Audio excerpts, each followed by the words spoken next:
Hello ನಮಸ್ಕಾರ. Big boss ಕತೆ ಸತೀಶ್ ಜೊತೆ ವಿಶೇಷ ಕಾರ್ಯಕ್ರಮಕ್ಕೆ ಸ್ವಾಗತ. ನಾನು ಭವ್ಯ ಶ್ರೀವತ್ಸ.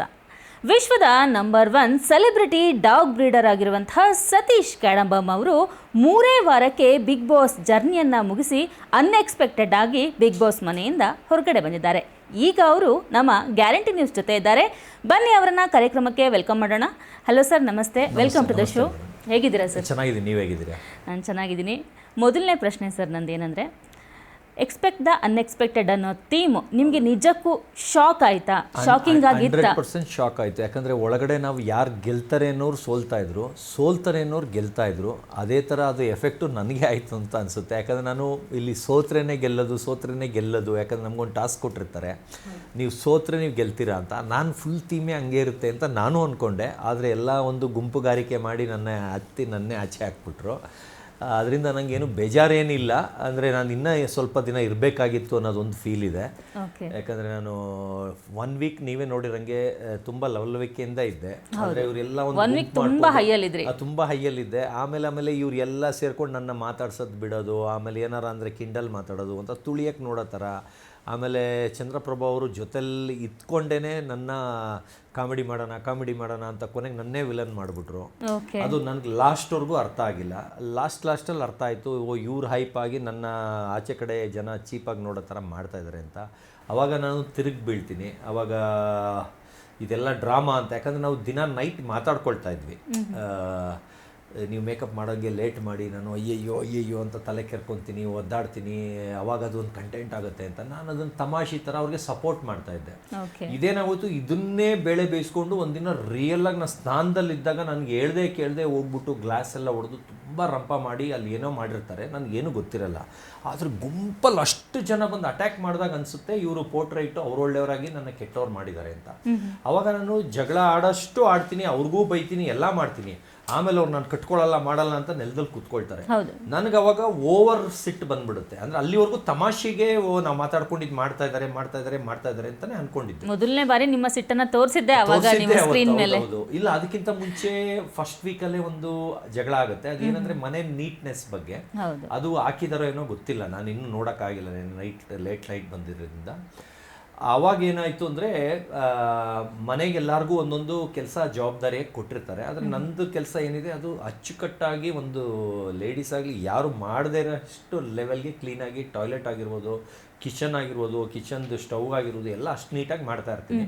ಅಂದರೆ ನನಗೆ ವಹಿಸಿದ ಜವಾಬ್ದಾರಿ ಮುಗಿಸ್ತಾ ಇರ್ತೀನಿ. ಮಿಕ್ಕಿದವರೆಲ್ಲ ಮುಗ್ಸಂಗೆ ಆ್ಯಕ್ಟಿಂಗ್ ಮಾಡ್ಕೊಂಡು ಕಾಟಾಚಾರಕ್ಕೆ, ಅಂದರೆ ನಮ್ಮ ಅಪ್ಪನ ಮನೆನ ಇದು ಆ ಥರ ಅಂತ ಕೇವಲವಾಗಿ ಅದನ್ನು ಅಲ್ಲಲ್ಲೇ ಗಲೀಜ್ಬಿಟ್ಟು ಇವತ್ತು ಮಾಡೋದು 2 ದಿವಸ ಬಿಟ್ಟು ಮಾಡೋದು, ಆಮೇಲೆ ಮಾಡದೆ ಸುಳ್ಳು ಬಿಡೋದು, ಆ ಥರ ಓತ್ಲ ಹೊಡ್ಕೊಂಡೇ ಇರ್ತಾರೆ.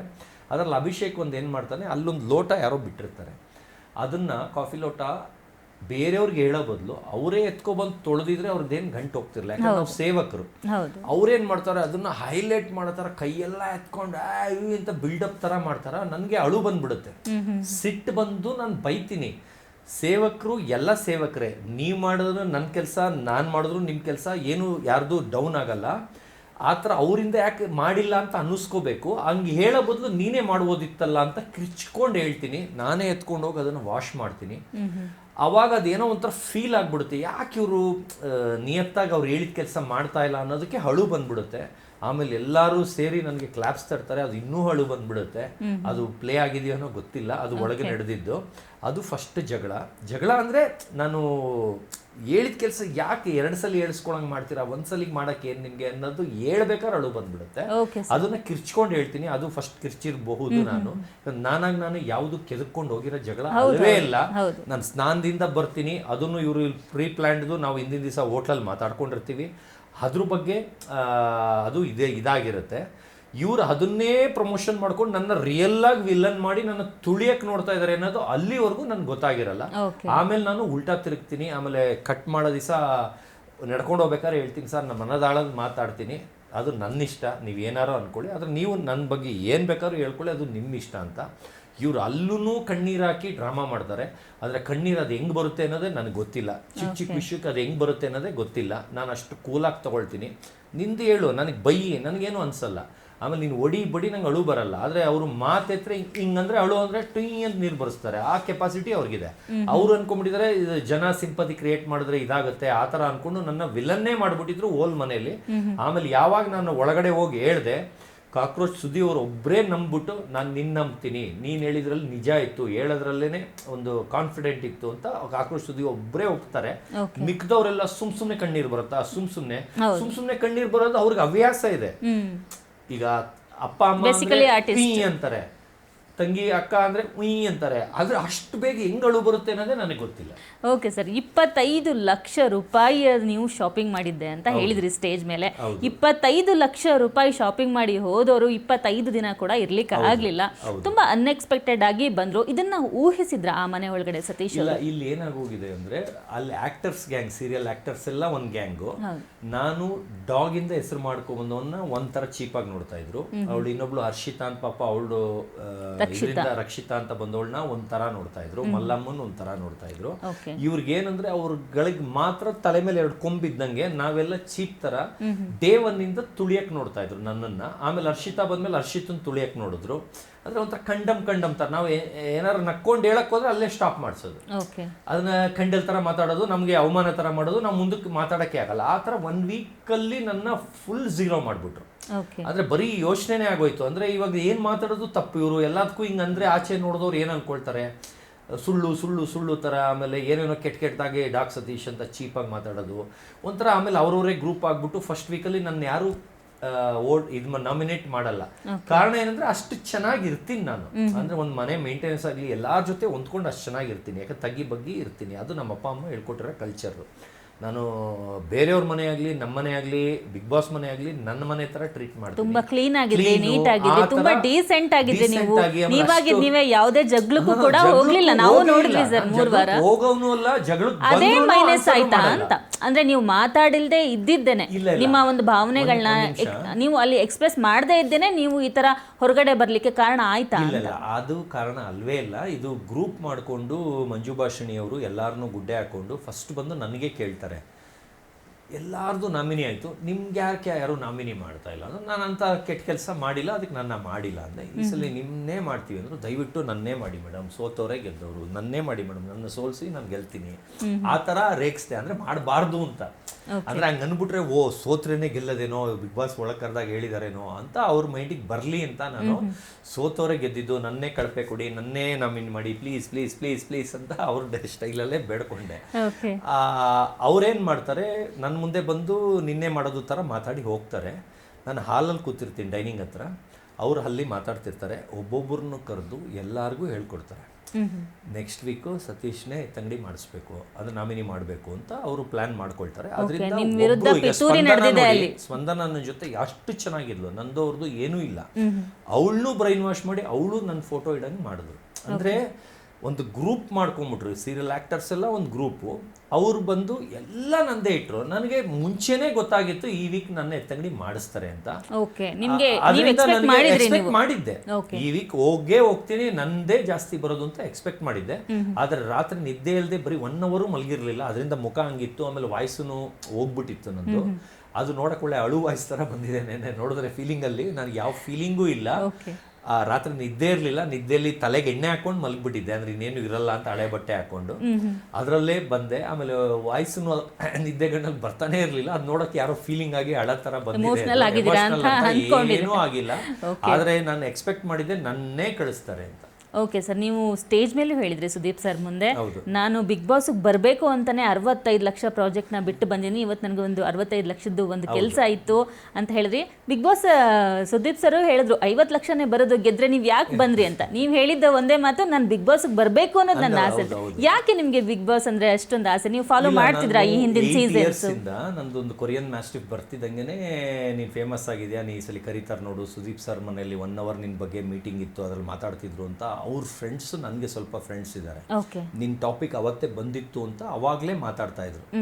ಅವಾಗಿಂದ ಆಸೆ. ಆದರೆ ನನಗೆ ಗೊತ್ತಿಲ್ಲ ಇದೇನು ಅಪ್ರೋಚ್ ಮಾಡಬೇಕಾ, ಇಂಟರ್ವ್ಯೂಗೆ ಹೋಗ್ಬೇಕಾ, ಇಲ್ಲ ಆಡಿಷನ್ಗೆ ಹೋಗ್ಬೇಕಾ, ಇಲ್ಲ ಅವರೇ ಫೋನ್ ಮಾಡ್ತಾರಾ, ನಾವು ಫೋನ್ ಮಾಡಿ ಬೇಡ್ಕೋಬೇಕಾ, ಏನು ನಂಗೆ ಗೊತ್ತಿರಲಿಲ್ಲ. ಆದರೆ 8 ಇಯರ್ಸಿಂದ ಆಸೆ ಪಡ್ತಾನೇ ಇದ್ದೆ, ಈ ಸಲ ಕರೀತಾರೆ, ಈ ಸಲ ಕರೀತಾರೆ, ಈ ಸಲ ಕರೀತಾರೆ, ಈ ಸಲ. ಆಮೇಲೆ ಗೊತ್ತಾಯ್ತು ಇದು ಒಳ್ಳೆ ಕೆಲಸ ಮಾಡಿದವ್ರನ್ನ ಕರೆಯಲ್ಲ, ಕೆಟ್ಟದಾಗ ತೋರಿಸಿದ್ರೆ ಕೆಟ್ಟದಾಗ ಅವ್ರ ಬಗ್ಗೆ ಯಾರು ವೈರಲ್ ಆದ್ರೇನೆ ಕರೆಯೋದು ಅಂತ.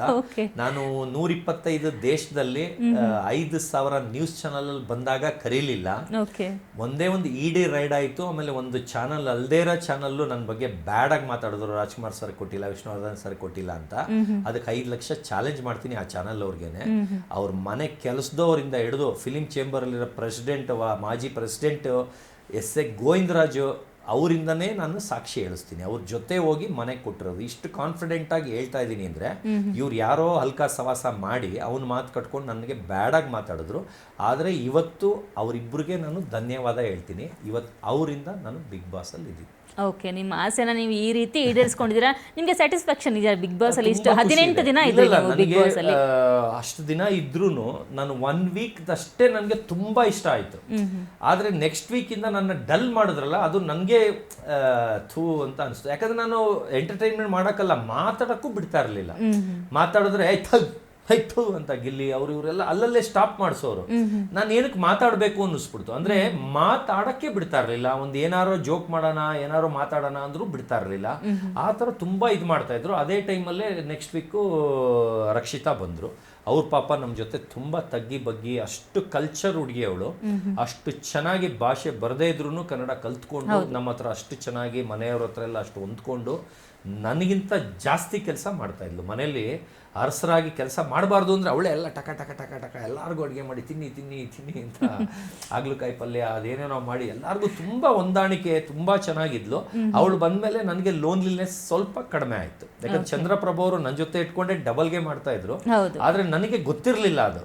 ನಿಮ್ಗೆ ಯಾವಾಗ ಗೊತ್ತಾಯ್ತು ಚಂದ್ರಪ್ರಭಾ ಅವರು ಡಬಲ್ ಗೆ ಮಾಡ್ತಿದ್ದಾರೆ ಅಂತ? ಯಾಕೆಂದ್ರೆ ನಿಮ್ಮನ್ನ ಎಲಿಮಿನೇಷನ್ ಮಾಡಿದ್ದು ಕೂಡ ಚಂದ್ರಪ್ರಭಾ. ಯಾಕೆಂದ್ರೆ ಜಂಟಿಯಾಗಿ ನೀವು ಒಂದು ವಾರದ 15 ದಿನನೇ ಇದ್ರಿ. ನೀವು ಪ್ರೀ ಪ್ಲಾನ್ಡ್ ಇತ್ತು. ಇವರು ಗಿಲ್ಲಿಯವರು ಇವರು ರಾತ್ರಿ ಆದ್ರೆ ಮಾತಾಡ್ಕೊಂತ ಇದ್ರು. ಅದು ನಂಗೆ ಅರ್ಥ ಆಗಿಲ್ಲ. ಆದ್ರೆ ನನ್ನ ಜೊತೆ ಇದ್ದಾಗ ನೀವೇ ಸೂಪರ್, ನೀವೇ ಚಿನ್ನ, ನೀವೇ ರನ್ನ ಅಂತ ಇದ್ದವರು ಆಮೇಲೆ ನೀವು ಹಿಂಗೆ ಆಡಿದ್ರೆ ನೀವು ನಗ್ತಾ ಇರ್ರಿ ಅಷ್ಟೇ ಸಾಕು ಅಂತ ಅಂತ ಹೇಳ್ಕೊಡ್ದು. ನಾನು ಅದಕ್ಕೆ ಸುಮ್ಮನೆ ನಕ್ಕೊಂಡು ಸುಮ್ಮನೆ ಇರ್ತಿದ್ದೆ, ಇದು ಏನೋ ಕಾಮಿಡಿ ಆಗ್ಬೋದೇನೋ ಆಚೆ ಅಂತ. ಆದರೆ ಅವರು ನನ್ನ ಮಗ ಇವನಿಂದ ಅವ್ರಿಗೆ ಎಷ್ಟು ತೊಂದರೆ ಆಗ್ತಾ ಇದೆ, ಅವ್ನಿಗೆ ಅಷ್ಟು ಇರಿಟೇಷನ್ ಆಗ್ತಾ ಇದೆ ಥರ ಪೋರ್ಟ್ರೇಟ್ ಮಾಡಿಬಿಟ್ರು.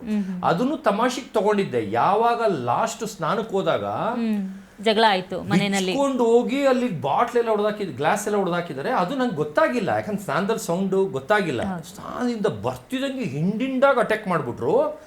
ಒಬ್ಬೊಬ್ರು ರಿಯಲ್ ಆಗಿ ಬೈತಾ ಇದ್ದಾರೆ. ಅಂದ್ರೆ ರಿಯಲ್ ಆಗಿ ಬೈದಾಗ ಹರ್ಟ್ ಆಗೋಯ್ತು ನನಗೆ. ಅಂದ್ರೆ ಇವ್ರು ತಮಾಷೆ ಥರ ಮಾಡ್ಬಿಟ್ಟು ಇವ್ರು ಒಳ್ಳೆಯವರಾಗಿ ನನ್ನನ್ನು ವಿಲನ್ ಮಾಡ್ತಾ ಇದ್ದಾರಲ್ಲ ಅಂತ ನನಗೆ ರ್ಯಾಶ್ ಆಗಿ ಎಲ್ಲರಿಗೂ ಆನ್ಸರ್ ಮಾಡಿದೆ. ಇಲ್ಲಿಗಂತೂ ಧನುಗಂತೂ ಎಲ್ಲಾರ್ಗು ರ್ಯಾಶ್ ಆಗಿ ಮಾಡಿದೆ. ಆಮೇಲೆ ಇವರು ಅವ್ರ ಜೊತೆ ಸೇರ್ಕೊಂಡು ರಿಯಲ್ ತರ ಜಗಕ್ಕೆ ಬಂದ್ರು. ಅದ್ರಲ್ಲಿ ಗೊತ್ತಾಗ್ಬಿಡುತ್ತೆ ಡ್ರಾಮದ್ದು ರಿಯಲ್ದು ಎಕ್ಸ್ಪ್ರೆಷನ್ನೇ ಬೇರೆ ಇತ್ತು. ಅವಾಗ ಫುಲ್ ಸಿಟ್ಟು ಬಂದು ಬೈದೆ ಅವ್ರಿಗೆ. ಅವ್ರು ಎದ್ರಕೊಂಡು ಹೊಟ್ಟೋದ್ರು. ಆಮೇಲೆ ನಾನು ಹಾಕೊಳ್ಳಲ್ಲ, ಬರಲ್ಲ, ನಾನು ಇಲ್ಲೇ ಕೂತಿರ್ತೀನಿ ಅಂತ ಅಂದ್ರು. ಅವಾಗ ನನ್ಗೇನಂದ್ರೆ ಜಗಳನ ಲಾಂಗ್ ಎಳೆಯೋದು ನಂಗೆ ಇಷ್ಟ ಆಗಲ್ಲ. ನಾನು ಟಕ್ ಅಂತ ಕುತ್ಕೊಂಡು ಮಂಜು ಭಾಷೆನವ್ರಿಗೆ ಡ್ರಾಮಾ ಹೋಗ್ರಿ ಅಂದ್ಬಿಟ್ಟು ನಕ್ದೆ ಕಣ್ಣು ನೋಡ್ಕೊಂಡು. ಅವರು ನಂಬಕ್ಕೆ ರೆಡಿ ಇಲ್ಲ. ಅಂದ್ರೆ ಅಷ್ಟು ರಿಯಲ್ ತರ ಮಾಡ್ಬಿಟ್ಟು ತಿರ್ಗಾ ಹಂಗೆ ಕಂಟಿನ್ಯೂ ಮಾಡಿದ್ರು. ಪಿತ್ತ ನೆತ್ತಿಗೇರ್ಬಿಡುತ್ತೆ. ಹೋಗ್ರಿ ರೀ, ನಾವು ಪ್ಲಾನ್ಡ್ ಇದು ಹೋಗ್ರಿ ಅಂದೆ. ಹಂಗೂ ನಂಬಿಲ್ಲ. ಅಂದ್ರೆ ಅಷ್ಟು ಲೆವೆಲ್ಗೆ ಅವ್ರನ್ನ ನಾನು ಒಳಗಿದ್ದಾಗ ಬ್ರೈನ್ ವಾಶ್ ಮಾಡ್ಬಿಟ್ಟಿದ್ದಾನೆ ಅಲ್ಲಿ ಹೋಗ್ಬಿಟ್ಟು. ಆಮೇಲೆ ಗೊತ್ತಾಯ್ತು ಅಲ್ಲೇ ಕಣ್ಣೀರ್ ಹಾಕೊಂಡ್ರು, ಗ್ಲಾಸ್ ಹೊಡೆದ್ರು ಅನ್ನೋದು ಆಮೇಲೆ ಗೊತ್ತಾಯ್ತು. ಅಂದ್ರೆ ಅಲ್ಲಿ ಏನಾಗಿರೋದು ಆಮೇಲೆ ಗೊತ್ತಾಯ್ತು. ಆಮೇಲೆ ಮನೇಲೆಲ್ಲ ನನ್ನ ವಿಲನ್ ತರ ನೋಡಕ್ ಸ್ಟಾರ್ಟ್ ಮಾಡಿದ್ರು. ನನಗೆ ಸಿಟ್ಟಾಗೋಯ್ತು. ಅಂದ್ರೆ ಒಳಗಡೆ ಯಾವುದೇ ಟಾಸ್ಕ್ ಅಲ್ಲೂ ಕೂಡ ನೀವು ಆಡ್ಲಿಕ್ಕೆ ಆಗ್ಲಿಲ್ಲ. ಯಾಕಂದ್ರೆ 2 ಟಾಸ್ಕ್, ಮೊದಲನೇ ಟಾಸ್ಕ್ ಆಡಿ ಗೆದ್ರಿ. ಬಟ್ ಅದೊಂದೇ ಟಾಸ್ಕ್ ಸಿಮಿತ ಆಗ್ಬಿಟ್ರ. ಯಾಕಂದ್ರೆ ಸ್ಪಂದನ ಅವರು ಇನ್ನೊಂದು ಆಡಿದ್ವಲ್ಲ, ಅಲ್ಲ, ನಿಮ್ಮನ್ನ ಟಾಸ್ಕ್ ಇಂದ 1 ವಾರಗಳ ಕಾಲ ಹೊರಗಡೆ ಇಟ್ಟಿದ್ರು ಈ ಲಾಸ್ಟ್ ವೀಕ್ ಅಲ್ಲಿ. ಈ ವಾರ ಟಾಸ್ಕ್ ಆಡಂಗಿಲ್ಲ ನೀವು ಮತ್ತೆ ಧ್ರುವಂತ್ ಅವರು ಅಂತ ಹೇಳಿದ್ರು. ಸೊ ಅದು ನಿಮ್ಗೆ ಒಂದು ಡ್ರಾಬ್ಯಾಕ್ ಆಯ್ತಾ? ಟಾಸ್ಕ್ ಗಳಲ್ಲಿ ಜಾಸ್ತಿ ಆಡ್ಲಿಲ್ಲ, ಜಾಸ್ತಿ ನೀವು ಅಗ್ರೆಸಿವ್ ಆಗ್ಲಿಲ್ಲ ಬಿಗ್ ಬಾಸ್ ಮನೇಲಿ. ಇದು ಒಂದು ನಿಮ್ಗೆ ಡ್ರಾಬ್ಯಾಕ್ ಆಯ್ತಾ? ಟಾಸ್ಕ್ ಅಲ್ಲಿ ಒಂದಕ್ಕೆ ಮಾತ್ರ ಡ್ರಮ್ ಮೇಲೆ ನಡ್ಕೊಂಡು ಹೋದಕ್ಕೆ ಹಿಂದೆ ಇಟ್ಟು ಬಿದ್ವಿ. ಏನಕ್ಕಂದ್ರೆ ಅವ್ರಿಗೆ ಮಂಡಿ ಆಗಲ್ಲ ಅಂತ ಡ್ರಾಮಾ ಮಾಡ್ತಿದ್ರು. ಅದು ಅಲ್ವ ಸುಳ್ಳಂತೆ, ಮಂಡಿನೂ ನೋವು ಒಂದು ಸುಳ್ಳಂತೆ. ಆದ್ರೆ ನನಗೆ ಬೆನ್ ನೋವು ಇತ್ತು. ಆಮೇಲೆ ನನ್ನ ಹೈಟ್ಗೆ ಬಿದ್ರೆ ಲಟಕ್ ಅನ್ನತ್ತೆ. ನಾನು ಯಾಕಂದ್ರೆ ಫಿಟ್ ಇಲ್ಲ, ವಾಕಿಂಗ್ ಹೋಗಲ್ಲ, ಜಿಮ್ಗೆ ಹೋಗಲ್ಲ, ಏನೂ ಇಲ್ಲ. ನನಗದು ಕಷ್ಟ ಅನ್ನಿಸ್ತು. ಅದೊಂದಕ್ಕೆ ಬೇಡ ಸರ್ ಏನಾರ ಅಂದರೆ ಅವರು ಮಂಡಿ ನೋವು ಅಂತ ಆ್ಯಕ್ಟಿಂಗ್ ಮಾಡೋರು, ಮಾತಿತ್ರ ಮಂಡಿ ನೋವು ಅನ್ನೋರು. ಬೇಡ ಸರ್, ಇದು ನಮ್ಮ ವೆಯ್ಟ್ಗೆ ನಮ್ಮ ಹೈಟ್ಗೆ ಅಲ್ಲ, ಇದು ಏನಾರ ಬಿದ್ದರೆ ಹೆಚ್ಚು ಕಡಿಮೆ ಆಗುತ್ತೆ, ಬೇಡ ಅಂತ ಅದು ಒಂದು ಗೇಮ್ಗೆ ಇದು ಮಾಡಿದ್ವಿ. ಅದು ಬಿಟ್ಬಿಟ್ಟು ಇನ್ನೊಂದು ಕಂಬಿ ಮೇಲೆ ನಡ್ಕೊಂಡೋಗಿ ಅದು ಜೋಡಿಸ್ತೀವಲ್ಲ, ಬೀಳ್ಸಿದ್ರೆ ಎಲ್ಲ ಲೈನ್, ಅದು ಆಡಿದ್ದೀನಿ. Swimming pool ಆಡಿದ್ದೀನಿ, 2 ಆಡಿದ್ದೀನಿ. ಅಂದರೆ ನಮ್ಮ ಬ್ಯಾಡ್ ಲಕ್ಕು ಅದ್ರ ಡೂಪ್ಲಿಕೇಟಲ್ಲಿ ಗೆದ್ವಿ. ಅದು ಸೋಲಿಸ್ಬೇಕಿತ್ತು, ಗೆದ್ವಿ. ಇದರಲ್ಲಿ ಗೆಲ್ಲಕ್ಕಾಗಲಿಲ್ಲ. ಆಮೇಲೆ ಅದು ಡಿಸ್ಕ್ವಾಲಿಫೈಡ್ ಏನೋ ಆಯಿತು ಅನ್ಸುತ್ತೆ. ಅದು ಆ ಗೇಮನ್ನು ಅದೇನೋ ಜಗಳ ಎಲ್ಲ ಆಗಿ ಅದು ರಾಂಗ್ ಇಟ್ಬಿಟ್ರಿ ಅಂತ ಕ್ಲೋಸ್ ಆಯಿತು. 2 ಆಡಿದ್ದೀನಿ. ಅದಾದಮೇಲೆ ನೆಕ್ಸ್ಟ್ ವೀಕಲ್ಲಿ ನಾನೇ ಕಿಲಾಡಿ ಅಂತ ಅಭಿಷೇಕ್ ಬಂದು ನಾನು ಫಿಟ್ಟು ಗಿಟ್ಟು ಅಂತ ಅವರೇ ತಗೊಳ್ಳೋರು, ನಮ್ಮನ್ನ ಬರೋಕ್ಕೆ ಬಿಡ್ತಾ ಇರಲಿಲ್ಲ. ನೀವು ಆಡಿದ್ದೆಲ್ಲ ಸೋತಿದ್ದೀರಾ, ನೀವು ಬೇಡ ಅನ್ನೋ ಥರ ಮಾತಾಡೋಕ್ಕೆ ಸ್ಟಾರ್ಟ್ ಮಾಡಿದ್ರು. ಅದಕ್ಕೆ ನೀನೇ ಕಿಲಾಡಿ ಅಲ್ಲಪ್ಪ, ನೀನೇ ಆಡು ಅಂತ 1 ವೀಕ್ ಬಿಟ್ಟೆ.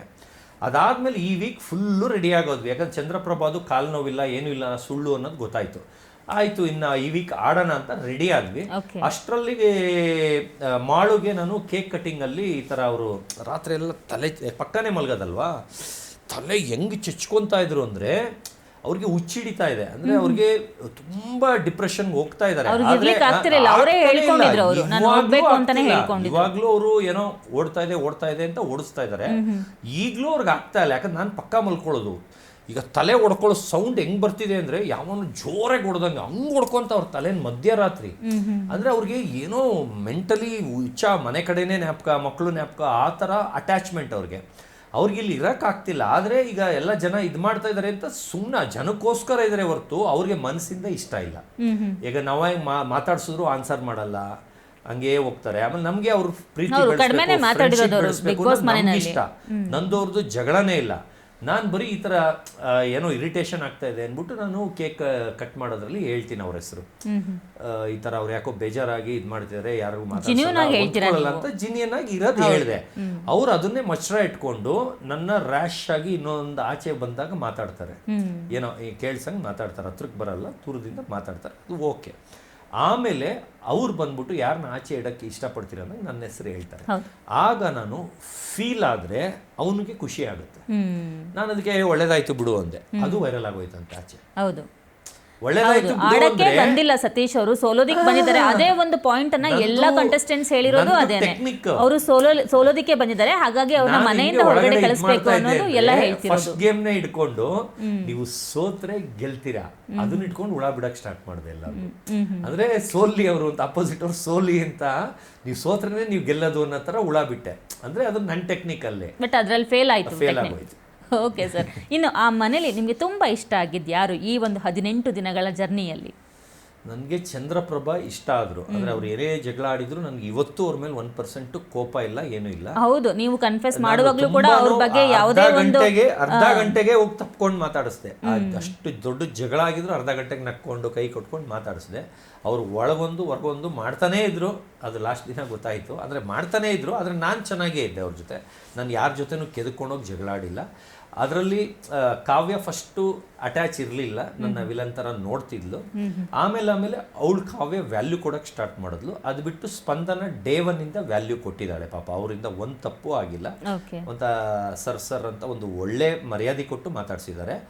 ಇನ್ನು ರಾಶಿಕಾ ಎಲ್ಲ ಹಿಂಗೆ ಮಾತಾಡ್ಸೋಕೆ ಹೋದ್ರೆ ಅಂತ ಕಚ್ಚಕ್ಕೆ ಬರ್ತಾರೆ, ಅದಕ್ಕೆ ಅವ್ರ ಸವಾಸನೆ ಬೇಡ ಅಂತ ಅವ್ರು ಬಿಟ್ಟುಬಿಟ್ಟೆ.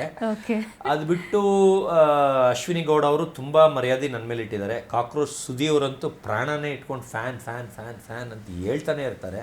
ನಾನು ಬಿಗ್ ಫ್ಯಾನ್, ನಿಮ್ಮ ಬಿಗ್ ಫ್ಯಾನು, ನಿಮ್ಮ ಚಿಕ್ಕ ಹುಡುಗದಿಂದ ನಾನು ಚಿಕ್ಕ ಹುಡುಗದಿಂದ ನಿಮ್ಗೆ ನೋಡ್ತಾ ಇದ್ದೀನಿ ಅಂತ. ಆ ಥರ ಖುಷಿ ಆಗುತ್ತೆ, ಯಾಕಂದ್ರೆ ಅವ್ರು ಯಾವತ್ತೂ ನನಗೆ ಉಲ್ಟಾ ಮಾತಾಡಿಲ್ಲ.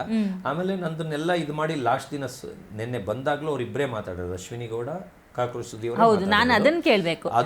ನಿಮ್ಮನ್ನ ಎಲ್ಲರೂ ನಿಮ್ನ ನಾಮಿನೇಟ್ ಮಾಡಿ ಅಂದ್ರೆ ಎಲಿಮಿನೇಟ್ ಮಾಡಿದ್ರು ಕೂಡ ಅಶ್ವಿನಿ ಗೌಡ ಅವರು ಒಂದು ಮಾತು ಹೇಳಿದ್ರು, ತುಂಬಾ ನೀಟಾಗಿ ಹೇಳಿದ ಕೆಲಸನ ಮಾಡಿದ್ರು. ಅವ್ರು ಇದ್ದಷ್ಟು ದಿನ ಟಾಯ್ಲೆಟ್ ತುಂಬಾ ಚೆನ್ನಾಗಿತ್ತು, ಹೇಳಿದ ಕೆಲಸವನ್ನ ಎಲ್ಲವನ್ನ ಅವ್ರ ಮನೆ ಅನ್ಕೊಂಡು ಮಾಡ್ತಿದ್ರು ಅಂತ ಹೇಳಿದ್ರು. ಈ ಒಂದು ಕ್ರೇಜ್ ಯಾವಾಗಿಂದ ಸರ್ ನಿಮ್ಗೆ? ಈ ಒಂದು ನೀಟ್ನೆಸ್ ನಿಮ್ಗೆ ಯಾವಾಗಿಂದ ಬಂದಿಲ್ಲ? ನನ್ನ ಮನೆ ಆಗ್ಲಿ, ಒಂದು ಹೋಟೆಲ್ಗೆ ಹೋಗ್ಲಿ, ಅಲ್ಲಿ ಸ್ನಾನ ಆದಮೇಲೆ ಆ ಟಾಯ್ಲೆಟ್ ಎಲ್ಲ ತೊಳೆದ್ಬಿಟ್ಟೇ ಬರ್ತೀನಿ. ಯಾಕಂದ್ರೆ ನೆಕ್ಸ್ಟ್ ಯಾರು ಹೋಗ್ತಾರೆ ಬಿಡ್ತಾರೆ ಗೊತ್ತಿಲ್ಲ, ನನಗೆ ನೀಟಾಗಿರಬೇಕು.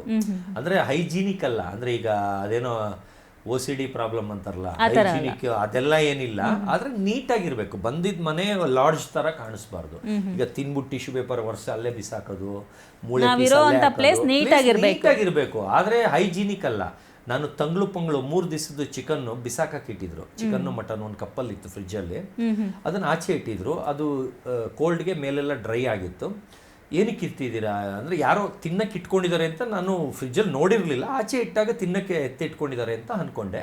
ಏನಕ್ಕೆ ಇಟ್ಟಿದ್ದೀರಾ ಅಂದೆ. ಬಿಸಾಕಕ್ಕೆ ಅಂದರು. ನನಗದು ಅಹಂಕಾರ ಅನಿಸ್ತು. ಎಲ್ಲರಿಗೂ ಕೇಳಿದೆ, ಬೇಕಾ ಸರ್, ಬೇಕಾ ಸರ್, ಬೇಕಾ ಮೇಡಮ್, ಯಾರು ಬೇಡ, ಚೀ ಅಂದರು. ನಾನು ಎತ್ಕೊಂಡು ಓವನಲ್ಲಿ ಬಿಸಿ ಮಾಡ್ಕೊಂಡು ತಿಂದೆ. ಎಲ್ಲ ಅಸಹ್ಯ ಪಟ್ಟರು, 3 ದಿವಸಕ್ಕೆ ತಿಂತಾವನೆ, ತಂಗ್ಳು ತಿಂತಾವನೆ ಅಂತ. ನನಗೇನು ಅನ್ಸಲ್ಲ, ನನಗೆ ಸ್ಮೆಲ್ ಬಂದಿತ್ತಾ ಕೆಟ್ಟೋಗಿತ್ತಾ ತಿನ್ನಲ್ಲ, ಅವಾಗ ಹೊಟ್ಟೆ ಕೆಡುತ್ತೆ ತಿನ್ನಲ್ಲ.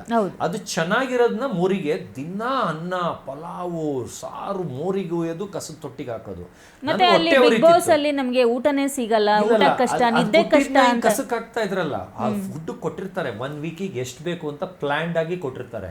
ಇವ್ರೇನ್ ಮಾಡ್ತಾರೆ, ಒಂದೇ ದಿನ ಜಾಸ್ತಿ ಅಡಿಗೆ ಮಾಡ್ತಾರೆ, ಸ್ವಲ್ಪ ತಿಂತಾರೆ, ಮುಕ್ಕಾಲ್ನ ಮೋರಿಗೆ ಹಾಕ್ತಾರೆ, ಅಲ್ಲಿ ಹೋಯ್ತು, 1-2 ದಿವಸದ ಊಟ ಹೋಯ್ತು.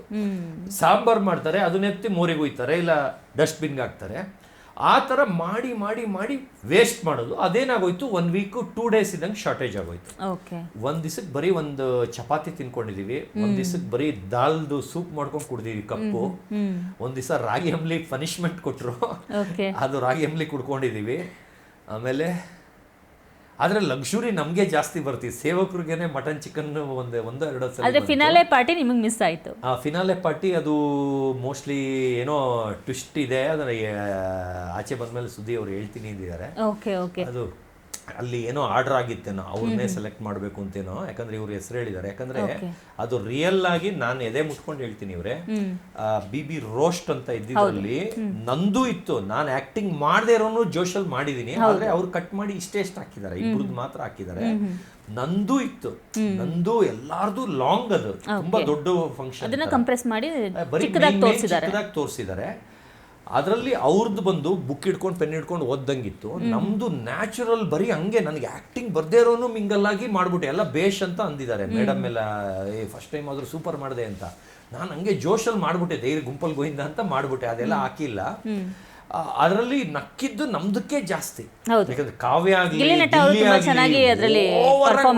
ನ್ಯಾಚುರಲ್ ಆಗಿ ಮಾಡಿದ್ರು, ಎದ್ದಿ ಬಿದ್ದಿ ನಕ್ಕಿದ್ರು. ಆದ್ರೆ ಗೆಲ್ಲದ್ ನಾವೇ ಅಂತ ನಾನು ಹೋಗಿ ಬಟ್ಟೆ ಹಾಕೊಂಬರಲ್ಲ, ರೆಡಿ ಆಗ್ಬಿಡ್ಲಾ ಅಂತಾನೆ ಇದ್ದೆ, ಅಷ್ಟು ಕಾನ್ಫಿಡೆಂಟ್ ಇತ್ತು. ಆದ್ರೆ ಇಲ್ಲಿ ಗೋಲ್ಮಾಲ್ ನಡೆದ್ಬಿಡ್ತು. ಅವಳು ರಾಶಿಕಾ, ಅವರು ಲವ್ ಮೇಡಮ್. ಅದಕ್ಕೆ ಲವ್ ಬರ್ಡ್ಸ್ ಅಂದ್ರೆ ಇವರು ಮಾಲಾ, ಏನದು ಮಂಜು ಭಾಷಿಣಿ, ರಾಶಿಕಾ, ಅದಕ್ಕೆ ಅವ್ರ ಟೀಮ್ಗೆ ಇನ್ಫ್ಲುಯೆನ್ಸ್ ಮಾಡಿ ಇದು ಮಾಡ್ಬಿಟ್ರು. ಆದ್ರೆ ಅದು ಏನ್ ಗೌಡ, ಅಶ್ವಿನಿ ಗೌಡ ಅವ್ರಿಗೆ ಅದು ಇಷ್ಟ ಇರಲಿಲ್ಲ. ಇವರೆಲ್ಲ ಇದು ಮಾಡಿ ಡ್ರೆಸ್ಗೆ ಅಂತ ಕೊಟ್ಬಿಟ್ರು, ಅದು ಸುಳ್ಳು. ನಮ್ದು ಡ್ರೆಸ್ ಇಲ್ಲದೆ ಇದ್ರು ಹೆಂಗೆ ಫ್ಲೋ ಇತ್ತು, ಅವ್ರದ್ದು ಮಧ್ಯ ಸ್ಟಾಪ್ ಆಗೋದು, ಮಧ್ಯ ಸ್ಟಾಪ್ ಆಗೋದು. ಒಂದು ಬಾಟ್ಲ್ ಕೊಡೋದ್ರಲ್ಲಿ ಇಟ್ಕೊಳ್ಳೋ ಇಲ್ವಾ ಅಂತ ಇನ್ನೊಬ್ಬ ಬಂದು ಅವ್ರು ಬರೋ ಬದಲು ಇನ್ಯಾರೋ ಬಂದ ಅಂತ ಇಸ್ಕೊಂಡ. ಅಂದ್ರೆ ಆ ಥರ ಕಟ್ ಆಗ್ತಿತ್ತು ಅವ್ರದ್ದು, ಒಂದು ಫ್ಲೋ ಅಲ್ಲಿ ಇರ್ಲಿಲ್ಲ. ಆಮೇಲೆ ನಗುನು ಅಷ್ಟು ಬರ್ಲಿಲ್ಲ ಯಾರಿಗೂ. ನಮ್ದಂತೂ ನಂದು ನೆಕ್ಕಿದ್ದಾರೆ, ನಂದು ಚಿಕ್ಕದೇನೋ ಇತ್ತು, ಅದಕ್ಕೂ ನೆಕ್ಕಿದ್ದಾರೆ. ಆ ಲೆವೆಲ್ಗೆ ಕೊಟ್ವಿ. ಆದ್ರೆ ಅಡಿಗೆದ್ರಲ್ಲಿ ಮಾತ್ರ ಅದೇನೋ ಮಾಡೋದಿತ್ತಲ್ಲ, ಅದು ತುಂಬಾ ಟೈಮ್ ಕಡಿಮೆ ಇತ್ತು. ಇವ್ರು ಏನ್ ಮಾಡ್ಬಿಟ್ಟು ಟಕ್ ಅಂತ ಓವನ್ ನ ಟಕ್ ಅಂತ ಇಟ್ಬಿಟ್ರು, ನಾವು ಕಚ್ಕೊಡೋ ಅಷ್ಟೊತ್ತಿಗೆ ಇಟ್ಬಿಟ್ರು. ಅಲ್ಲಿ ಅವ್ರಿಗೆ ಬೇಗ ಬೆಂದ್ಬಿಡುತ್ತದೆ, ನಮ್ದಿಲ್ಲಿ ಲೇಟ್ ಆಗೋಯ್ತು. ಓಕೆ ಸರ್, ಇನ್ನು ಬಿಗ್ ಬಾಸ್ ಇತಿಹಾಸದಲ್ಲೇ ಮೊದಲನೇ ಬಾರಿಗೆ ಮಧ್ಯದಲ್ಲಿ ಎಲ್ಲ ಸ್ಪರ್ಧಿಗಳು ಆಚೆ ಬಂದಿದ್ದು ಒಂದು ಎಲ್ರಿಗೂ ಕೂಡ ಒಂದು ಕಹಿ ನೆನಪು ಅಂತ ಹೇಳ್ಬೋದು. ಇದ್ರ ಬಗ್ಗೆ ಏನ್ ಸರ್, ಏನ್ ಗೊತ್ತಿತ್ತು ನಿಮ್ಗೆ? ಆ ಮನೆಯಲ್ಲಿ ಇದ್ದಕ್ಕಿದ್ದಂಗೆ ಬಂದ್ರು, ಪೊಲೀಸರು ಬಂದ್ರು, ನಿಮ್ನ ಆಚೆ ಬನ್ನಿ ಅಂದ್ರು, ಏನಾಯ್ತು? ಹೊರಗಡೆ ಎಲ್ಲ ತುಂಬಾ ಹಂಗಾಮ ಆಗಿತ್ತು, ಏನೋ ಆಗ್ತಿದೆ ಅಂತ.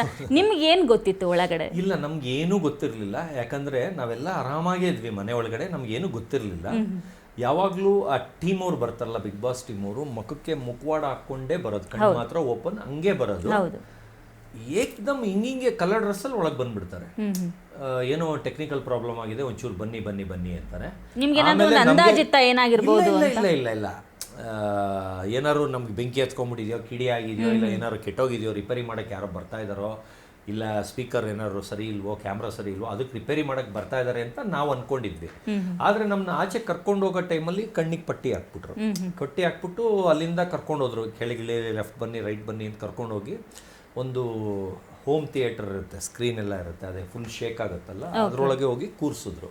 ಏನು ತಗೊಳ್ತೀರಾ, ಕಾಫಿ ಟೀ ಅಂತ ಅಂದ್ರು. ಆಮೇಲೆ ಉಶ್ ಅಂತಿದ್ರು, ಅಂದ್ರೆ ನಿಧಾನಕ್ಕೆ ಮಾತಾಡಿ, ಸ್ವಲ್ಪ ನಿಧಾನಕ್ಕೆ ಮಾತಾಡಿ ಅಂತ. ನಮ್ಗೆ ಅರ್ಥ ಆಗಿಲ್ಲ. ಏನಕ್ಕೆ ಯಾರು ಹೊಸಬ್ರು ಬಂದ್ಬಿಟ್ಟಿದಾರಾ ಇಲ್ಲಿ ಏನಕ್ಕೆ ಅಂತ ಹಂಗೆ ಅನ್ಕೊಳ್ತಿದ್ವಿ. ಆದರೆ ಎಲ್ಲ ಕೂಲಾಗಿರ್ರಿ, ಕಾಫಿ ತಗೊಳ್ತಾರೆ, ಟೀ ಅಂದರೆ ನಾವು ಅದೇ ಚಾನ್ಸ್ ಅಂದ್ಬಿಟ್ಟು ಜ್ಯೂಸು ಬಿಸ್ಕೆಟು ಅದು ಇದು ಅಂತ 4-5 ಎಲ್ಲ ತಿಂದ್ಬಿಟ್ವಿ, ಬರಂಗಿಸ್ಕೊಬಿಟ್ವಿ. ಅವರು ಕೂಲಾಗಿ ನಕ್ಕೊಂಡೇ ಇದ್ರು. ಆಮೇಲೆ ಇದ್ದಕ್ಕಿದ್ದಂಗೆ ಅವರು ಪೊಲೀಸವರು ಹುಡುಕೊಂಡು ಡೋರ್ ತೆಗಿ, ಸಾರ್ ಇಲ್ಲಿದ್ದಾರೆ ಅಂದರು. ಹಂಗೆ ಒಂದು 20 ಜನ ಒಳಗೆ ಬಂದ್ಬಿಟ್ರು. ಅವಾಗ ಏನೋ ಆಗಿದೆ ಅನ್ನೋದು ಅವಾಗ ಗೊತ್ತಾಯ್ತು. ಆದ್ರೆ ಇಬ್ರು ಹುಡುಗಿರ್ ಬಿಟ್ಟು ಇನ್ಯಾರು ಎದುರ್ಕೊಳ್ಳಿಲ್ಲ. ಯಾಕಂದ್ರೆ ನಮ್ದೇನು ತಪ್ಪಿಲ್ವಲ್ಲ, ನಾವ್ಯಾಕೆ ಎದುರ್ಕೋಬೇಕು ಅಂತ. ಅವರು ಬರ್ತಿದ್ದಂಗೆನೆ ಮೇಡಮ್ ನೀವು ಮಾತಾಡ್ತೀರಾ ನಾವು ಮಾತಾಡ್ತೀರಾ ಅಂತ ಇಬ್ರು ಪೊಲೀಸವ್ರು ಮಾತಾಡ್ಕೊಂಡು ಇನ್ಸ್ಪೆಕ್ಟ್ರು ಟಕ್ ಅಂತ ಓದ್ಬಿಟ್ಟು ಹೇಳಿದ್ರು, ನೋಡಿ ಇಲ್ಲಿ ನಿಮ್ದೇನು ತಪ್ಪಿಲ್ಲ, ನೀವು ಮನೆಗಾರ ಹೋಗ್ಬೋದು, ಇದಾರ ಹೋಗ್ಬೋದು, ಇದು ಓವರ್ ಆಲ್ ವಾಟರ್ ಪೊಲ್ಯೂಷನಿಂದ ಇದು ಸೀಸ್ ಮಾಡಬೇಕಾಗಿ ಬಂದಿದೆ, ನಿಮ್ಮದು ಫಾಲ್ಟ್ ಅಲ್ಲ ಅಂತ ಅರ್ಥ ಆಗಂಗೆ ಕನ್ವಿನ್ಸ್ ಮಾಡಿದ್ರು ಪೊಲೀಸವರು. ತುಂಬ ಸಹಕರಿಸಿದ್ರು. ಹಂಗೆ ಟೀಮ್ ಅವರು ನಕ್ಕೊಂಡು ನಮಗೆ ಧೈರ್ಯ ತುಂಬಿಕೊಂಡೇ ಇದ್ರು. ನಮಗೆ ಏನೂ ಇಲ್ಲ, ನಾನು ಅವ್ರು ಹೇಳ್ತಾ ಇದ್ರು ಜ್ಯೂಸ್ ಕುಡ್ಕೊಂಡು ತಿನ್ಕೊಂಡು ಬಿಟ್ಟರೆ ಎಲ್ಲ ಓಡುತ್ತೆ, ಕರ್ಕೊಂಡು ಹೋಗ್ಬಿಟ್ರೆ ಅಂತ ತಿಂತಾ ಇದೀವಿ ಎಲ್ಲ ಬರ್ಗೆಟ್ಟಂಗೆ. ಆದರೆ ಒಂದು ಇಬ್ಬರು ಮಾತ್ರ ಎದುರ್ಕೊಂಡ್ಬಿಟ್ಟಿದ್ರು ಹಿಂದೆ ಇರೋರು. ಅವ್ರು ಒಂಥರ ಏನಾಗ್ಬಿಡ್ತೋ, ಹಿಡ್ಕೊಂಡು ಹೋಗ್ಬಿಡ್ತಾರೋ, ಮರ್ಯಾದೆ ಹೋಗ್ಬಿಡುತ್ತಾರ. ಆಮೇಲೆ ಅವ್ರು ಹೇಳಿದ್ರು, ಇಲ್ಲ ನಿಮ್ಮ ಮನೆಗಾರ ಹೋಗಿ, ಹೋಟ್ಲುಗಾರ ಹೋಗಿ, ಇವ್ರು ಎಲ್ಲಿ ಕರ್ಕೊಂಡು ಹೋಗಿ ಅಂದ್ಬಿಟ್ಟು ಅರ್ಥ ಆಗಂಗೆ ಹೇಳಿದ್ರು. ಅದೇನಾಯಿತು, ಎಲ್ಲರಿಗೂ ಆವಾಗ ತಾಳ್ಮೆ ಇದಾಯಿತು. ಆಮೇಲೆ ಅಲ್ಲಿಂದ ಸೀದಾ ಕಾರಲ್ಲಿ ಬೇರೆ ಕಡೆ ಕರ್ಕೊಂಡು. ಓಕೆ ಸರ್, ಇನ್ನು ಸತೀಶ್ ಅವರ ಪ್ರಕಾರ ಬಿಗ್ ಬಾಸ್ನ ಯಾರು ಗೆಲ್ತಾರೆ ಈ ಸೀಸನ್? ನನಗೆ ಮೋಸ್ಟ್ಲಿ ಗಿಲ್ಲಿ ನಟ ಗೆಲ್ಬೋದು. ಆದರೆ ಈಗ ಹೊಸಬ್ರು ಯಾರ್ಯಾರು ಬರ್ತಾರೆ ಇವತ್ತು ನಾಳೆಯಲ್ಲಿ ಗೊತ್ತಿಲ್ಲ. ಈಗಿರೋರು ನಿಮ್ಮ ಒಂದು 3 ವಾರದ ಜರ್ನಿಯಲ್ಲಿ ನಿಮಗೆ ಯಾರು? ಗಿಲ್ಲಿ ಅವರು ತುಂಬಾ ಮಜಾ ಕೊಡ್ತಾ ಇದ್ದಾರೆ. ಯಾಕಂದ್ರೆ ಅವರು ಒಂದು ಅಕ್ಷರ ಮಾತಾಡಿದ್ರೆ ಇಡೀ ಮನೆ ನಗುತ್ತೆ, ಅಷ್ಟು ಚೆನ್ನಾಗಿ ಇದು ಮಾಡ್ತಾರೆ. ನೀವು ತುಂಬಾ ಎಂಜಾಯ್ ಮಾಡಿದ್ರ ಅವರ ಒಂದು ಹಾಸ್ಯವನ್ನ? ನಕ್ಕಿ ಇಲ್ಲೆಲ್ಲ ನೋವು ಬಂದ್ಬಿಟ್ಟಿದೆ. ನನ್ಗೆ ಅವ್ರು ಫ್ರೆಂಡ್ಶಿಪ್ ಮಾಡೋಕೆ ಇಷ್ಟ. ಅವ್ರು ನನ್ನ ಇವ್ರಿಗೆ ತೊಂದರೆ ಕೊಡ್ತಾ ಇದ್ದೀನಿ ಅವ್ರ ಕ್ಲೋಸ್ ಫ್ರೆಂಡ್ಗೆ ಅಂತ ನನ್ನ ವಿಲನ್ನಾಗೇ ನೋಡಿದ್ರು ಲಾಸ್ಟ್ವರೆಗೂ ಹೊರತು ನನ್ನ ಫ್ರೆಂಡ್ ಆಗಿ ಆಗಲೇ ಇಲ್ಲ. ನನಗೆ ಅವ್ರ ಫ್ರೆಂಡ್ಶಿಪ್ ಮಾಡೋದು ತುಂಬಾ ಇಷ್ಟ ಆಯಿತು. ಆದ್ರೆ ಅವ್ರು ನನ್ನ ಆಗಲಿಲ್ಲ. ಒಂದೊಂದು ವಿಷಯಕ್ಕೂ ಸುಮ್ಮನೆ ಇರು ಅಂತ ಒಂಥರ ಅಲ್ಲಲ್ಲೇ ಸ್ಟಾಪ್ ಮಾತಾಡೋಕ್ಕೆ ಬಿಡ್ದಂಗೆ ನನ್ನ ಅವಾಯ್ಡ್ ಮಾಡ್ತಾರೆ. ಓಕೆ, ಇನ್ನು ಬಿಗ್ ಬಾಸ್ಗೆ ಇವ್ರು ಫಿಟ್ ಅಲ್ಲ ಅಂತ ಯಾರ ಬಗ್ಗೆ ಹೇಳ್ಬೋದು ನೀವು? ಇವ್ರು ಫಿಟ್ ಅಲ್ಲ ಅಲ್ಲಿದ್ದವರಲ್ಲಿ, ಇವ್ರು ಬಿಗ್ ಬಾಸ್ಗೆ ಫಿಟ್ ಇಲ್ಲ ಬಿಡು ಅಂತ ನಿಮ್ಗೆ ಯಾರು ನೋಡಿದ್ರೆ ಅನ್ಸುತ್ತೆ? ಧ್ರುವ ಅನಿಸುತ್ತೆ ಅವ್ರು. ಯಾಕಂದರೆ ನಾನೇ ಕಿಲಾಡಿ, ನಾನೇ ಪರ್ಫೆಕ್ಟ್, ಮಿಸ್ಟರ್ ಪರ್ಫೆಕ್ಟ್ ಥರ ಮಾತಾಡ್ತಾರೆ. ಅಂದರೆ ಅವರೇ ಪರ್ಫೆಕ್ಟ್ ಇಲ್ಲ. ಓಕೆ, ಸತೀಶ್ ಅವರಿಗೆ ಜಗಳ ಅಂದರೆ ಇಷ್ಟ ಇಲ್ವಾ? ಯಾಕಂದರೆ ಜಗಳ ಆಡಿದ್ರೆ ಸಾಕು, ಬೇರೆಯವರು ಜಗಳ ಆಡಿದ್ರು ಸಾಕು, ನೀವು ಒಂಥರ ಡಿಪ್ರೆಸ್ ಆಗಿಬಿಡ್ತಿದ್ರಿ, ತುಂಬ ಕುಗ್ಗು ಬಿಡ್ತಿದ್ರಿ. ಯಾಕೆ ಸತೀಶ್ ಅವ್ರಿಗೆ ಜಗಳ ಅಂದರೆ ಇಷ್ಟ ಇಲ್ವಾ? ಜಗಳ ಅಂದರೆ ಭಯನಾ? ಇಲ್ಲ, ಜಗಳ ಅಂದರೆ ತುಂಬ ಇಷ್ಟ. ಆದರೆ ಕಾರಣ ಇರಬೇಕು. ಆಮೇಲೆ ನಂದು ತಪ್ಪಿದ್ದವ್ರು ಜಗಳಕ್ಕೆ ಬಂದು, ಇಲ್ಲ ನನಗೇನಾರ ಕೀಳಾಗಿ ಮಾತಾಡಿದ್ರೆ ನಾನು ಜಗಳಕ್ಕೆ ಹೋಗ್ತೀನಿ. ಆದರೆ ಇದು ಕಂಡವ್ರ ಜಗಳ, ಅದಕ್ಕೆ ನಾನು ಯಾಕೆ ಮೂಗು ತೋರಿಸೋದು, ಅದಕ್ಕೆ ಯಾಕೆ ನಾನು ಸ್ಟ್ಯಾಂಡು ಅಂದ್ಕೊಂಡು ಬರೀ ಅದೇ ಮಾತಾಡ್ಕೊಂಡು ಕೂರೋರು. ಅದು ಯಾರ್ದೋ ಜಗಳಕ್ಕೆ ಅವ್ರು ಸಾಲ್ವ್ ಮಾಡ್ಕೊಳ್ತಾರೆ. ಆಮೇಲೆ ಅರ್ಥ ಇಲ್ಲದೇನೆ ಅವ್ರು ಕಂಟೆಂಟ್ಗೆ ಮಾಡ್ತಾ ಇದ್ದಾರೆ. ಅದಕ್ಕೆ ಹೋಗ್ಬಿಟ್ಟು ನೀನು ಮಾತಾಡಲಿಲ್ಲ ಅಂತ ಚಂದ್ರಪ್ರಭು ಅವರೇ ಮಾತಾಡಿದ್ರು. ಬೇಕಾದ್ರೆ ನೀವು ಮಾತಾಡ್ಕೊಳ್ಳಿ ಅಂದೆ. ಯಾಕಂದರೆ ನನಗೆ ನೆಸಿಟಿ ಇಲ್ಲದೆ ಇರೋದಕ್ಕೆ ಜಗಳ ಆಡಿ ಅಲ್ಲಿ ವ್ಯಾಲ್ಯೂ ಕಳ್ಕೊಳ್ಳೋದು ಬೇಡ. ಯಾಕಂದರೆ ಸ್ಟಾರ್ಟಿಂಗ್ ಒಂದು ಜಾನುಗೆ ಏನೋ ಒಂದು ಲವ್ ಮಾಡೋಣ ಬಾರೋ, ಅದೇನೋ ಪ್ರೀತಿಸೋಣ ಬಾ ಅಂತ ಏನೋ ಹೇಳ್ತಾರೆ ಚಂದ್ರಪ್ರಭು ಅವರು. ಅವ್ರು ಜಾನು ಅವರು ಅದಕ್ಕೆ ರೇಗ್ಸ್ಕೊಂಡು ಜಗಳ ಮಾಡ್ತಾರೆ. ನಾನು ಅದನ್ನು ಸೀರಿಯಸ್ ಅಂದ್ಕೊಂಡು ಮೇಡಮ್ ಅವ್ನು ತಮಾಷೆ ಮಾಡಿದ್ದು ಅಂತ ಹೇಳಕ್ಕೆ ಹೋಗ್ತೀನಿ, ನನಗೆ ಬೈದು ಬಿಡ್ತಾರೆ. ನನಗೆ ಬೈದು ಬರಬೇಡಿ ಅಂತ. ಅದಕ್ಕೆ ಸೈಲೆಂಟಾಗಿ ಬಂದ್ಬಿಡ್ತೀನಿ, ಇವ್ರಿಬ್ಬರು ತಾನೇ ಕಿತ್ತಾಡ್ಕೊಳ್ಳಿ ಅಂತ. ಯಾಕಂದರೆ ಆಮೇಲೆ ನೋಡಿದ್ರೆ ನೋಡ್ಬಿಟ್ಟು ಸುಮ್ಮನೆ ರೇಗ್ಸಿದ್ದು, ಚೋಕ್ ಕೊಟ್ಟಿದ್ದು ಅಂತಾರೆ. ಓಕೆ ಸರ್, ಇನ್ನು apart from the Bigg Boss ಅಂತ ಬರೋದಾದರೆ, ಪ್ರೀತೋ ತಪ್ಪ ಫಿಲ್ಮಲ್ಲಿ ನಾವು ಕ್ರೇಜಿ ಸ್ಟಾರ್ ರವಿಚಂದ್ರನ್ ಒಂದು ಸೀನ್ ಇದೆ ಸರ್. ಅವರು ಒಂದು ದುಬಾರಿ ನಾಯಿಯನ್ನು ಇಟ್ಕೊಂಡು ಬರ್ತಾರೆ. ಡಾಗ್ ಸತೀಶ್ ಅವ್ರನ್ನ ನಾವು ನೋಡಿದಾಗ ನಮಗೂ ಅದೇ ಫೀಲ್, ನನಗಂತೂ ಅದೇ ಫೀಲ್ ಆಗಿದ್ದು. ನಿಮಗೆ ಅವರಿಂದ ನೀವೇನಾದ್ರು ಇನ್ಫ್ಲೂಯೆನ್ಸ್ ಆಗಿದ್ದೀರಾ ಕ್ರೇಜಿ ಸ್ಟಾರ್ ರವಿಚಂದ್ರನ್ ಅವರಿಂದ? ಯಾಕೆಂದ್ರೆ ನೋಡೋಕ್ಕೂ ಸ್ವಲ್ಪ ನಿಮ್ಮ ಸ್ಟೈಲು, ಹಾವ ಭಾವ, ನೀವು ಡ್ರೆಸ್ಸಿಂಗ್ ಸೆನ್ಸ್ ಕೂಡ ಸ್ವಲ್ಪ ಕ್ರೇಜಿ ಸ್ಟಾರ್ ಥರ ಇದೆ. ಹಾಗಾಗಿ ಕೇಳ್ತಾ ಇದ್ದೀನಿ, ಹೇಗೆ ಸರ್? ರವಿಚಂದ್ರನ್ ಅವರೇನೆ ನಂದು ಮನೆದೊಂದು ವಿಡಿಯೋ ತೋರಿಸ್ತೀನಿ. ಅಂದ್ರೆ ಅವರು ಗೌರಿಶಂಕರ ಮೂವಿಲಿ ನಂದು ಡಾಗ್ ಮಾಡುತ್ತೆ ದಾಂಡೇಲಿ ಫಾರೆಸ್ಟ್ ಅಲ್ಲಿ ಒಂದು ರಿಸಾರ್ಟ್ ಅಲ್ಲಿ. ಅವಾಗ ರವಿಚಂದ್ರನ್ ಸರ್ ಜೊತೆ ರೂಮಲ್ಲಿ ಇರ್ತೀನಿ ನಾನು, ನಾಯಿ ಜೊತೆ. ಅವಾಗ ಸಾಯಂಕಾಲ ಟೈಮ್ ಶೂಟಿಂಗ್ ಎಲ್ಲ ಮುಗಿದ್ಮೇಲೆ ಮಾತಾಡೋ ಟೈಮಲ್ಲಿ ಸರ್ ನೋಡಿ ಸರ್ ನಂದೊಂದು ಮನೆ ಮಾಡಿದ್ದೀನಿ ಪಪ್ ಥರ ನೋಡಿ ಸರ್ ಅಂತ ವಿಡಿಯೋ ತೋರಿಸ್ತೀನಿ. ಅವರೇ ಹೊಗಳ್ತಾರೆ ನಂದು ಸೆಟ್ಟು ಏನೂ ಇಲ್ಲ ಅಂತ. ಅಂದರೆ ಅಷ್ಟು ಕಲರ್ಫುಲ್ ಆಗಿ ಮಾಡಿದ್ದೀನಿ. ಅಂದರೆ ಫುಲ್ಲು ಮನೇಲಿ ಮನೆ ಕ್ಲೀನ್ ಮಾಡಬೇಕಂದ್ರೆ ಐಟಮ್ ಎಲ್ಲ ಆಚೆ ಇಡಬೇಕು, ಆಮೇಲೆ ಒರೆಸಿ ಕ್ಲೀನ್ ಮಾಡಿ ಧೂಳು ಹೊಡೆದಾದ್ಮೇಲೆ ವಾಪಸ್ ತಂದು ಇಡಬೇಕು. ಅಂದರೆ ಓಡಾಡೋಕ್ಕೂ ಜಾಗದೇ ಇಲ್ಲದಷ್ಟು ಶೋ ಐಟಮ್ಗಳು. ಅಂದ್ರೆ ಶೋ ಐಟಮ್ ಯಾವ ಲೆಕ್ಕಕ್ಕೆ ಕಲೆಕ್ಷನ್ ಇಟ್ಟಿದ್ದೀನಿ ಅಂದ್ರೆ ರವಿಚಂದ್ರನ್ ಸರ್ರೇ ಹೋಗ್ಲಿದ್ದಾರೆ. ಅಂದ್ರೆ ನಾನೇ ಕಲರ್ಫುಲ್ ಅಂದ್ರೆ ನನಗಿಂತ ಕಲರ್ಫುಲ್ ಅಲ್ಲ ನೀನು ಅಂತ. ಕ್ರೇಜಿ ಎಷ್ಟು ನೀವು, ಯಾಕೆಂದ್ರೆ ತುಂಬಾ ಕೋಟಿ ಕಾರ್ಗಳನ್ನ ತಗೊಳ್ಳೋ ಕ್ರೇಜ್ ಇರೋ ಅಂತ ನೋಡಿದೀವಿ. ಆದ್ರೆ ನೀವು ವಿಶ್ವದಲ್ಲೇ ನಂಬರ್ 1 ಸೆಲೆಬ್ರಿಟಿ ಡಾಗ್ ಬ್ರೀಡರ್.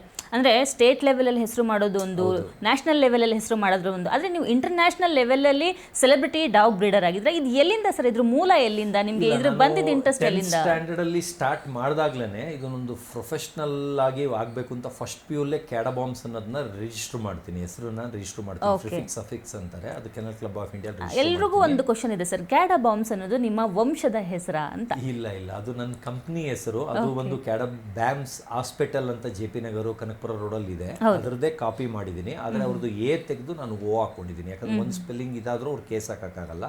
ಇವತ್ತು ಕ್ಯಾಡಬ್ಯಾಮ್ಸ್ಗಿಂತ ಕ್ಯಾಡಬಾಮ್ಸೇ ವರ್ಲ್ಡ್ಗೆ ಫೇಮಸ್ಸು. ಅವ್ರೇನಾರ ಕ್ಯಾಡಬಾಮ್ಸ್ ಹಾಸ್ಪಿಟಲ್ ಅಂತ ಸರ್ಚ್ ಮಾಡಿದ್ರು ಅದು ನನಗೆ ಕಾಲ್ ಬರುತ್ತೆ, ನಾನು ಅವನಲ್ಲ ಅಲ್ಲಿಗೆ ಮಾಡಿ ಅಂತ ಹೇಳ್ತೀನಿ. ತೆಗೆದು 0 ತೆಗೆದು ಹಾಕೊಳ್ಳಿ ಅಂತ. ಯಾಕಂದ್ರೆ ಅವ್ರು ಸರ್ಚ್ ಮಾಡಕ್ ಅಷ್ಟು ವರ್ಡ್ ಒತ್ತುತ್ತಿದ್ದಂಗೆ ನಂದು ಬರುತ್ತೆ. ಅಂದ್ರೆ ಅಷ್ಟು ಸಲ ನ್ಯೂಸಲ್ಲಿ ಬಂದು ನಂದು ಮೇಲೊಟ್ಟೋಗಿದೆ.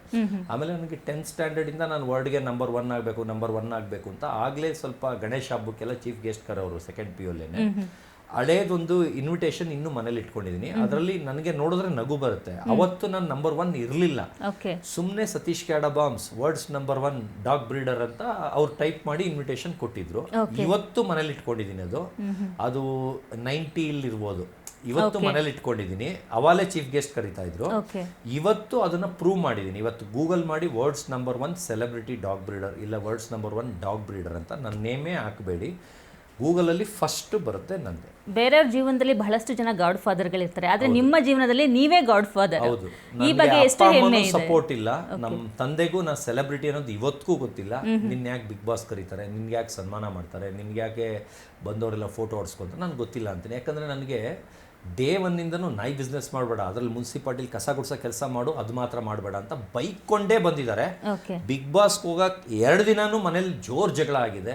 ನಿನ್ನ ಯಾವ ಸೀಮೆ ಇಲ್ದೋನು ನಿನ್ನ ಕರ್ಕೊತಾರೆ, ಆ ಥರ ಮಾತಾಡೋದು. ಅಂದರೆ ಅವ್ರಿಗೆ ಗೊತ್ತೇ ಇಲ್ಲ ಇದ್ರದ್ದು ವ್ಯಾಲ್ಯೂ ಏನು, ಆಮೇಲೆ ನಾನು ಏನು ಅನ್ನೋದು ಹೇಳ್ಕೊಂಡ್ರು ಅವ್ರಿಗೇನು ಅನ್ಸಲ್ಲ, ಅದಕ್ಕೂ ಬೈಯೋದು. ಅದರಿಂದ ನಾನು ಹೇಳೋದು ಇಲ್ಲ, ಅವ್ರಿಗೆ ಇದೂ ಇಲ್ಲ. ಆದರೆ ನಮ್ಮ ತಾಯಿಗೆ ಅವ್ರ ಅಕ್ಕ ತಂಗಿರಿಂದ ಗೊತ್ತಾಗೋಯ್ತು.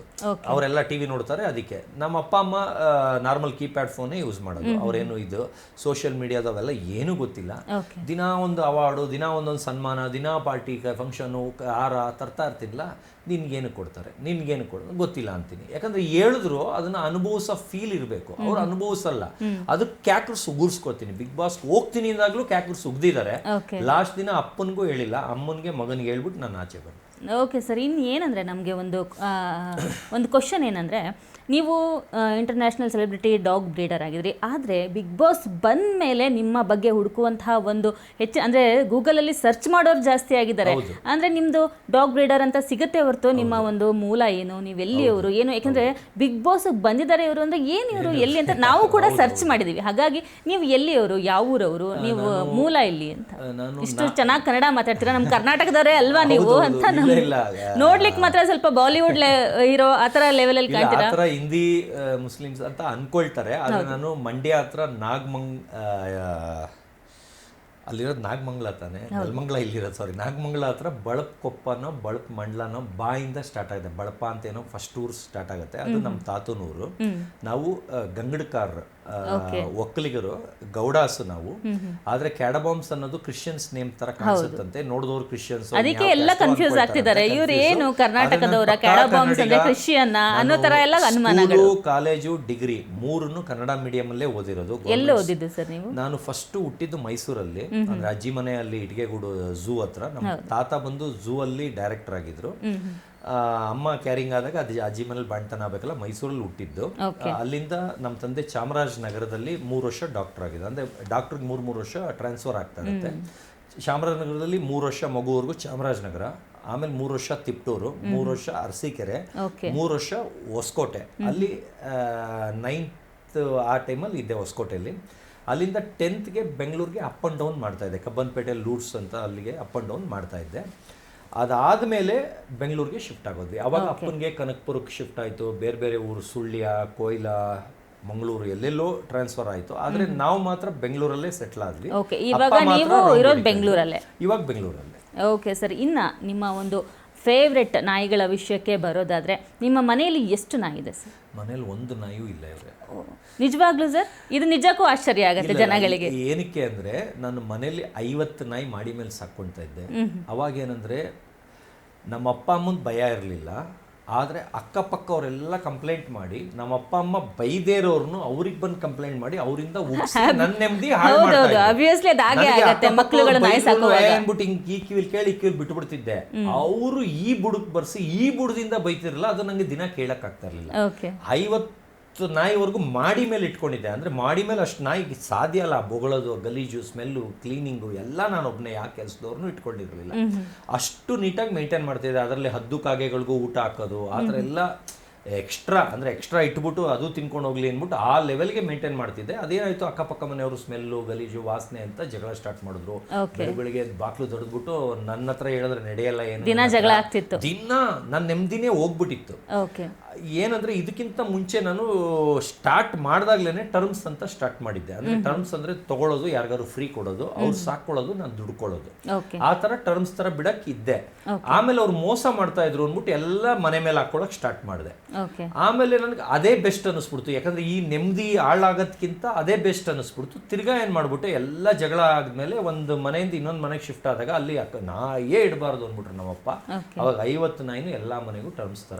ನೀವು ಸೆಲೆಬ್ರಿಟಿ ಡಾಗ್ ಬ್ರೀಡರ್ ಆಗಿದ್ರು, ಯಾವ ಸೆಲೆಬ್ರಿಟಿಗಳಿಗೆ ಡಾಗ್ ಕೊಟ್ಟಿದ್ರ ಹೇಳ್ಬೋದಾ ನಮಗೆ? ರಾಜ್ಕುಮಾರ್ ಸರ್ಗೆ ಡ್ಯಾಶ್ ಉಂಡು, ಆಮೇಲೆ ಡಾಲ್ಮೇಷನ್ ಕೊಟ್ಟಿದ್ದೀನಿ. ಅದರಲ್ಲಿ ಒಂದು ದುಡ್ಡಿಗೆ ಕೊಟ್ಟಿದ್ದೀನಿ, ಒಂದು ಫ್ರೀಯಾಗಿ ಕೊಟ್ಟಿದ್ದೀನಿ. ಬರೀ 2,500 ಕೊಟ್ಟಿದ್ದೀನಿ. ರಾಜ್ಕುಮಾರ್ ಸರ್ ಬದುಕಿದ್ದಾಗ, ಪುನೀತ್ ರಾಜ್ಕುಮಾರು, ಪಾರ್ವತ ರಾಜ್ಕುಮಾರು ಎಲ್ಲ ಮನೇಲಿದ್ದಾಗ, ಎಸ್.ಎ. ಗೋವಿಂದರಾಜು, BN ಗಂಗಾಧರ್ ಇವರಿಬ್ಬರು ಜೊತೆ ಮನೆಗೆ ಹೋಗಿ ಕೊಟ್ಟು ಬಂದಿದ್ದೀನಿ. ಇದನ್ನ ಯಾರು ಚಾಲೆಂಜ್ ಮಾಡಿ, ಅವ್ರು ಯಾರೋ ಕೊಟ್ಟಿಲ್ಲ ಅಂತಾರೆ, ಅವ್ರಿಗೆ 5 ಲಕ್ಷ ಚಾಲೆಂಜ್ ಮಾಡ್ತೀನಿ. ಅದನ್ನ ಪ್ರೂವ್ ಮಾಡಿ ನಾನು ಮಾಡಿಸ್ತೀನಿ. ಅವ್ರ ಮನೆ ಕೆಲಸದವರಿಂದ ಹಿಡಿದು ಶಿವರಾಜ್ ಕುಮಾರ್ ಸರ್ ಇಂದ ಹಿಡಿದು ಎಲ್ಲಾರ್ಗೂ ಕೇಳಿಸ್ತೀನಿ ಯಾರು ನಾಯಿ ಕೊಟ್ಟಿದ್ದು ಅಂತ. ಹಂಗೆ ವಿಷ್ಣುವರ್ಧನ್ ಸರ್ ಮನೆಗೆ ಟಿಬೆಟಿಯನ್ ಮ್ಯಾಸ್ಟಿಫ್ ಕೊಟ್ಟಿದ್ದೆ, ಅದು ತೀರೋಯ್ತು. ಅದಕ್ಕೆ ಕೀರ್ತಿ ಮೇಡಮ್, ಅನಿರುದ್ಧ್, ಭಾರತಿ ಮೇಡಮ್ ಕೈಲೇ ಎಳ್ಸಿಸ್ತೀನಿ. ಅವ್ರ ಮನೆಗೆ ತೊಗೊಂಡೋಗಿ ಕೊಟ್ಟಿದ್ದು. ಕೀರ್ತಿ ಮೇಡಮ್ ಅದನ್ನ ಬ್ರೌನ್ ಕಲರ್ದು ಇಟ್ಕೊಂಡು ಫೋಟೋ ಹಾಕೊಂಡಿದ್ರೆ, ಅದನ್ನ ನನ್ನ ಇನ್ಸ್ಟಾಗ್ರಾಮಲ್ಲೂ ಹಾಕೊಂಡಿದ್ದೀನಿ. ಅದನ್ನು ಪ್ರೂಫ್ ಏನು ಬೇಕು ನಾನು ಚಾಲೆಂಜ್ ಮಾಡ್ತೀನಿ. ಅದು ಬಿಟ್ಟು ಸಲ್ಮಾನ್ ಖಾನ್ ಅವ್ರಿಗೆ ಅವ್ರ ಮೇಕಪ್ ಇದರಿಂದ ಕೊಟ್ಟಿದ್ದೀನಿ, ಮೇಕಪ್ ಮ್ಯಾನ್ ಥ್ರೂ ಕೊಟ್ಟಿದ್ದೀನಿ. ಅಂದ್ರೆ ಅವರು ಅದು ಊಟ ಹಾಕೋಕ್ಕಾಗಲ್ಲ ಅಂತ ಒಂದು 6 ತಿಂಗಳಿಗೆ ಮೇಕಪ್ ಮ್ಯಾನ್ಗೆ ಫ್ರೀ ಕೊಟ್ಬಿಟ್ರು. ಅಂದ್ರೆ ಅವ್ರ ಮನೇಲಿ ಜಾಸ್ತಿ ದಿನ ಇರಲಿಲ್ಲ. ಅದು ಬಿಟ್ಟು ಶ್ರೀರಾಮುಲು ಸರ್, ಜನಾರ್ದನ್ ರೆಡ್ಡಿ, ಕರುಣಾಕರ್ ರೆಡ್ಡಿ ಇವರಿಗೆಲ್ಲ ಲಕ್ಷಾಂತರ ರೂಪಾಯಿ ಕೊಟ್ಟಿದ್ದೀನಿ. ಅದನ್ನು ಯಾರು ಚಾಲೆಂಜ್ ಮಾಡಲಿ. ಆ ಥರ ಎಷ್ಟೋ ಮಿನಿಸ್ಟ್ರು ಹೆಸರು ಗೊತ್ತಿಲ್ಲದೇದವ್ರು ಕೊಟ್ಟಿದ್ದೀನಿ. ಸಂಜನಾ ಗಲ್ರಾಣಿ ಮನೇಲಿ ಪಿಟ್ಬುಲ್ ಇದೆ, ಅಮೆರಿಕನ್ ಪಿಟ್ಬುಲ್, ಅದು ನಾನೇ ಕೊಟ್ಟಿರೋದು. ಇವತ್ತು ನಾನೇ ಓನರು, ಇವತ್ತು ಬದುಕಿದೆ ಅದು. ಈಗ 6 ವರ್ಷ ಅದು ಇಂಡಿಯಾಗೆ ಬಿಗ್ಗೆಸ್ಟ್ ಪಿಟ್ಬುಲ್ ಇದೆ. ಅಷ್ಟು ದೊಡ್ಡದು ಯಾರ ಹತ್ರನೂ ಇಲ್ಲ. ಅವರು ಅಷ್ಟೇ ನಿಯತ್ತಾಗಿದ್ದಾರೆ, ನನಗೆ ತೊಂದರೆ ಮಾಡ್ದಂಗೆ, ನನ್ನ ಟರ್ಮ್ಸ್ಗೆ ಮೋಸ ಮಾಡದೇ ಇರಂಗೆ. ಯಾರ ಗೊತ್ತಿಲ್ಲದೆ ಕ್ರಾಸಿಂಗ್ ಕೊಡಿ, ಸತೀಶ್ ಹೇಳ್ಬೇಡಿ ಅಂತ ಹೋದ್ರೂ ಅವ್ರು ಇಮಿಡಿಯೇಟ್ ಫೋನ್ ಮಾಡಿ, ಸತೀಶ್ ನೋಡಿ ಇಲ್ಲಿ ಅವ್ನಿಗೆ ತರಲೆ ಬಂದಿದ್ದಾನೆ ಹಿಂಗೆ ಹೇಳ್ಕೊಂಡು ಅಂತ. ತಗೊಳ್ಳೋದಲ್ಲ, ಫ್ರೀನೇ ಕೊಡೋದು. ನಾನು ದುಡ್ಡಿಸ್ಕೊಳ್ಳಲ್ಲ. ಈಗ ನೀವು ದುಡ್ಡಿರುತ್ತೆ, ನೀವು ಹಬ್ಬಬ್ಬ ನಾಯಿ ತಗೊಂಡ್ರೆ ಹಬ್ಬಬ್ಬ ಅಂದ್ರೆ 25,000 ತಗೊಳ್ತೀರಾ. ನೀವು ಲಕ್ಷಾಂತರ ರೂಪಾಯಿ ದುಡ್ಡಿದೆ ಅಂತ ತಗೊಳ್ಳಲ್ಲ, ಯಾಕಂದ್ರೆ ನಿಮ್ಗೆ ಅದು ಇಂಟ್ರೆಸ್ಟ್ ಇರಲ್ಲ. ಆದ್ರೆ ನಾನು ಲಕ್ಷಾಂತರ ರೂಪಾಯಿ ನಿಮ್ಗೆ ಫ್ರೀ ಕೊಡ್ತೀನಿ ಅಂದಾಗ ಖುಷಿಯಾಗಿ ಇಟ್ಕೊಳ್ತೀರಾ, ಸೆಲೆಬ್ರಿಟಿ ಡಾಗ್ ನಮ್ಮನೇಲಿದೆ ಅಂತ. ಆ ತರ ನಾನು ಇನ್ವೆಸ್ಟ್ ಮಾಡಿ ಫ್ರೀ ಕೊಡ್ತೀನಿ. ಅದನ್ನ ಮೊನ್ನೆ ಯಾವ್ದೋ ಡಬ್ಬಾ ಚಾನಲ್ ಅವರು ಬಾಡಿಗೆ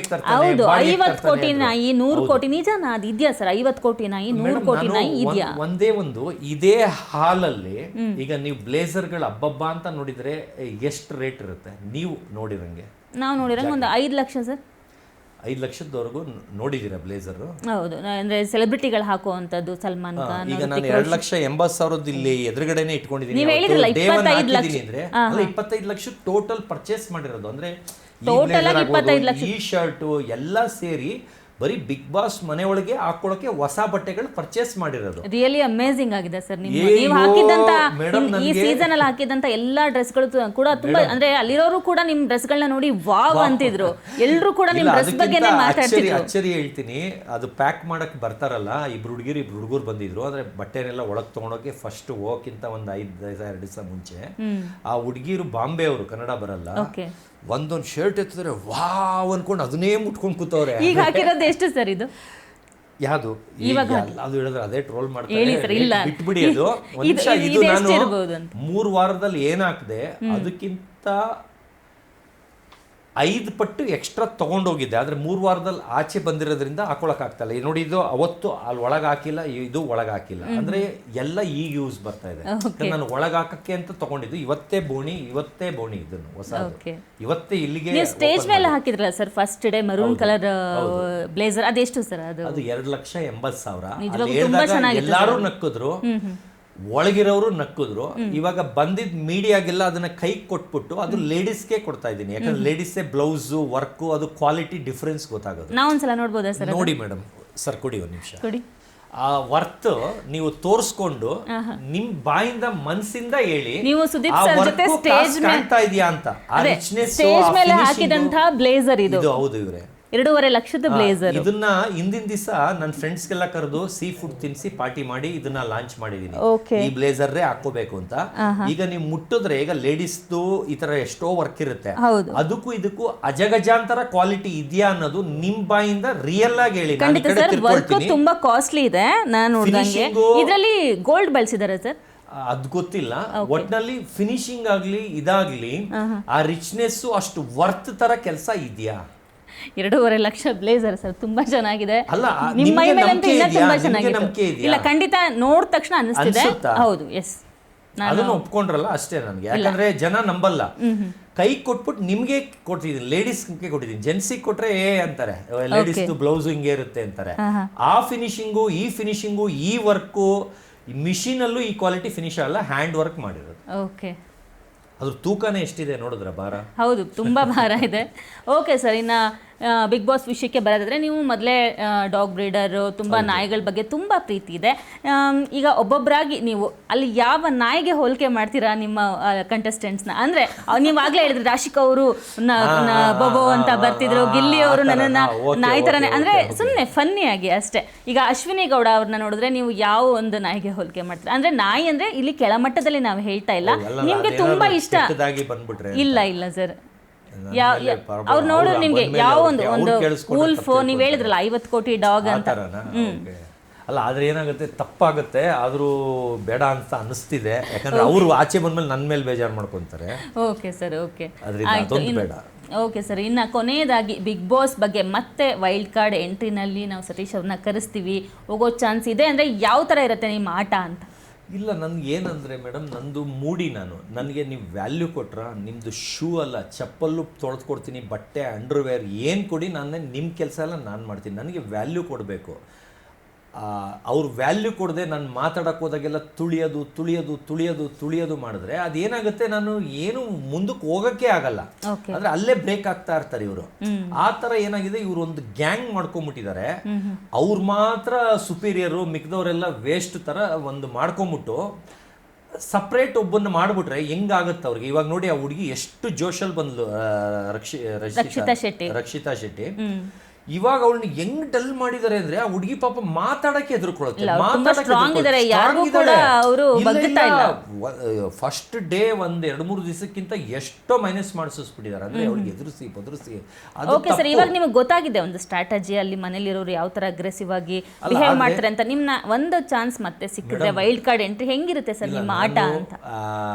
ಇನ್ಯಾರಿಗೂ ನಾನು ಅಟ್ಯಾಚ್ ಆಗಬಾರ್ದು, ಅವ್ರಿಗೆ ವ್ಯಾಲ್ಯೂ ಕೊಡಬಾರ್ದು, ಇಲ್ಲಿ ನಾನು ಕಿರ್ಚಾಡ್ಕೊಂಡು ಜಗಳಾಡ್ಕೊಂಡೇ ಇರಬೇಕು ಅಂತ ಅನ್ನಿಸ್ಬಿಡುತ್ತೆ. ಯಾಕಂದ್ರೆ ಇವರಿಗೆ ಕೊಟ್ಟಷ್ಟು ಅದನ್ನ, ಈಗ ನಾನು ಗಿಲ್ಲಿಯವ್ರ ಮೇಲೆ ಅಷ್ಟು ಪ್ರೀತಿ ಇತ್ತು, ಅವ್ರು ನನ್ನ ಆಡ್ಕೊತಾ ಇದ್ರು, ಅವ್ರನ್ನ ರ್ಯಾಶ್ ಆಗಿಲ್ಲ. ನಾನು ಅದೇ ಆಚೆ ಆಗಿದ್ರೆ ಒಂದು ವಾಯ್ಸ್ಗೆ ಅವನು ತುಸ್ಸಾಗ್ಬಿಡ್ಬೇಕು. ಯಾಕಂದ್ರೆ ಒಳಗಡೆ ಗಲಾಟೆ ಆದಾಗ ಒಂದು ಕಿರ್ಸ್ತೀನಿ, ಅದಕ್ಕೆ ಬಂದ್ಬಿಟ್ಟು ಗಿಲ್ಲಿಯವ್ರು ಹೇಳ್ತಾರೆ ಚಂದ್ರಪ್ರಭಾ ಅವ್ರಿಗೆ, ಏನೋ ನಿನ್ಗೆ ಸಪೋರ್ಟ್ ಮಾಡಕ್ ಹೋಗಿ ನಾನು ಬೈಸ್ಕೊಂಬಿಟ್ಟೆ, ಭಯ ಆಗ್ತಾ ಇದೆ ತರ ರಿಯಲ್ ಭಯ ಆಗಿರುತ್ತೆ ಅವ್ರಿಗೆ. ಆದ್ರೆ ನಾವಿಬ್ರು 5 ನಿಮಿಷಕ್ಕೆ ಕಾಂಪ್ರೂವ್ ಆಗ್ಬಿಡ್ತೀವಿ, ಲೇ ನಿನ್ನಿಂದ ಅವ್ರನ್ನ ಎಗನೆಸ್ಟ್ ಆಗ್ಬಿಟ್ನಲ್ಲೋ, ಈಗ ನನ್ಗೆ ಏನ್ ಮಾಡ್ತಾರೋ ಅಂತ ಭಯ ಬಂದ್ಬಿಡುತ್ತೆ. ಓಕೆ ಸರ್, ಇನ್ನು ಬಿಗ್ ಬಾಸ್ ಅಲ್ಲಿ ನಿಮಗೆ ಈ ಒಂದು 18 ದಿನಗಳ ಜರ್ನಿ, 3 ವಾರಗಳ ಜರ್ನಿಯಲ್ಲಿ ಎಷ್ಟು ರೆಮ್ಯುನರೇಷನ್ ಸಿಕ್ತು ಹೇಳ್ಬೋದಾ? ನನಗೆ ಅಕೌಂಟ್ದು ಇವಾಗಲೇ ಬೇಕಾದ್ರೆ ತೋರಿಸು ಅಂದ್ರೆ ತೋರಿಸ್ತೀನಿ. 0 ರೂಪೀಸ್, 1 ರೂಪಾಯಿನೂ ಇಸ್ಕೊಂಡಿಲ್ಲ. ಅಂದ್ರೆ ನೀವೇ ನಾನು ಬೇಡ ನನಗೆ ದುಡ್ಡು ಅಂತ ಹೇಳಿದ್ರೆ? ಅಥವಾ ಅಲ್ಲ, ಅದು ನಂದು ಅದೇನೋ ಅಕೌಂಟ್ ಲಿಂಕ್ ಆಗಿರ್ಲಿಲ್ವಂತೆ, ಪ್ಯಾನ್ ಕಾರ್ಡು ಇದು. ಅದು ಹೋಗಕ್ಕೆ 2 ಡೇಸ್ ಮುಂಚೆ ಅದನ್ನ ಅಪ್ಡೇಟ್ ಮಾಡಿದ್ವಿ. ಆದ್ರೆ ಅದು ಕನೆಕ್ಟ್ ಆಗ್ತಿದ್ದಂಗೆ ಆಗ್ತೀವಿ ಅಂತ ಹೇಳಿದ್ರು.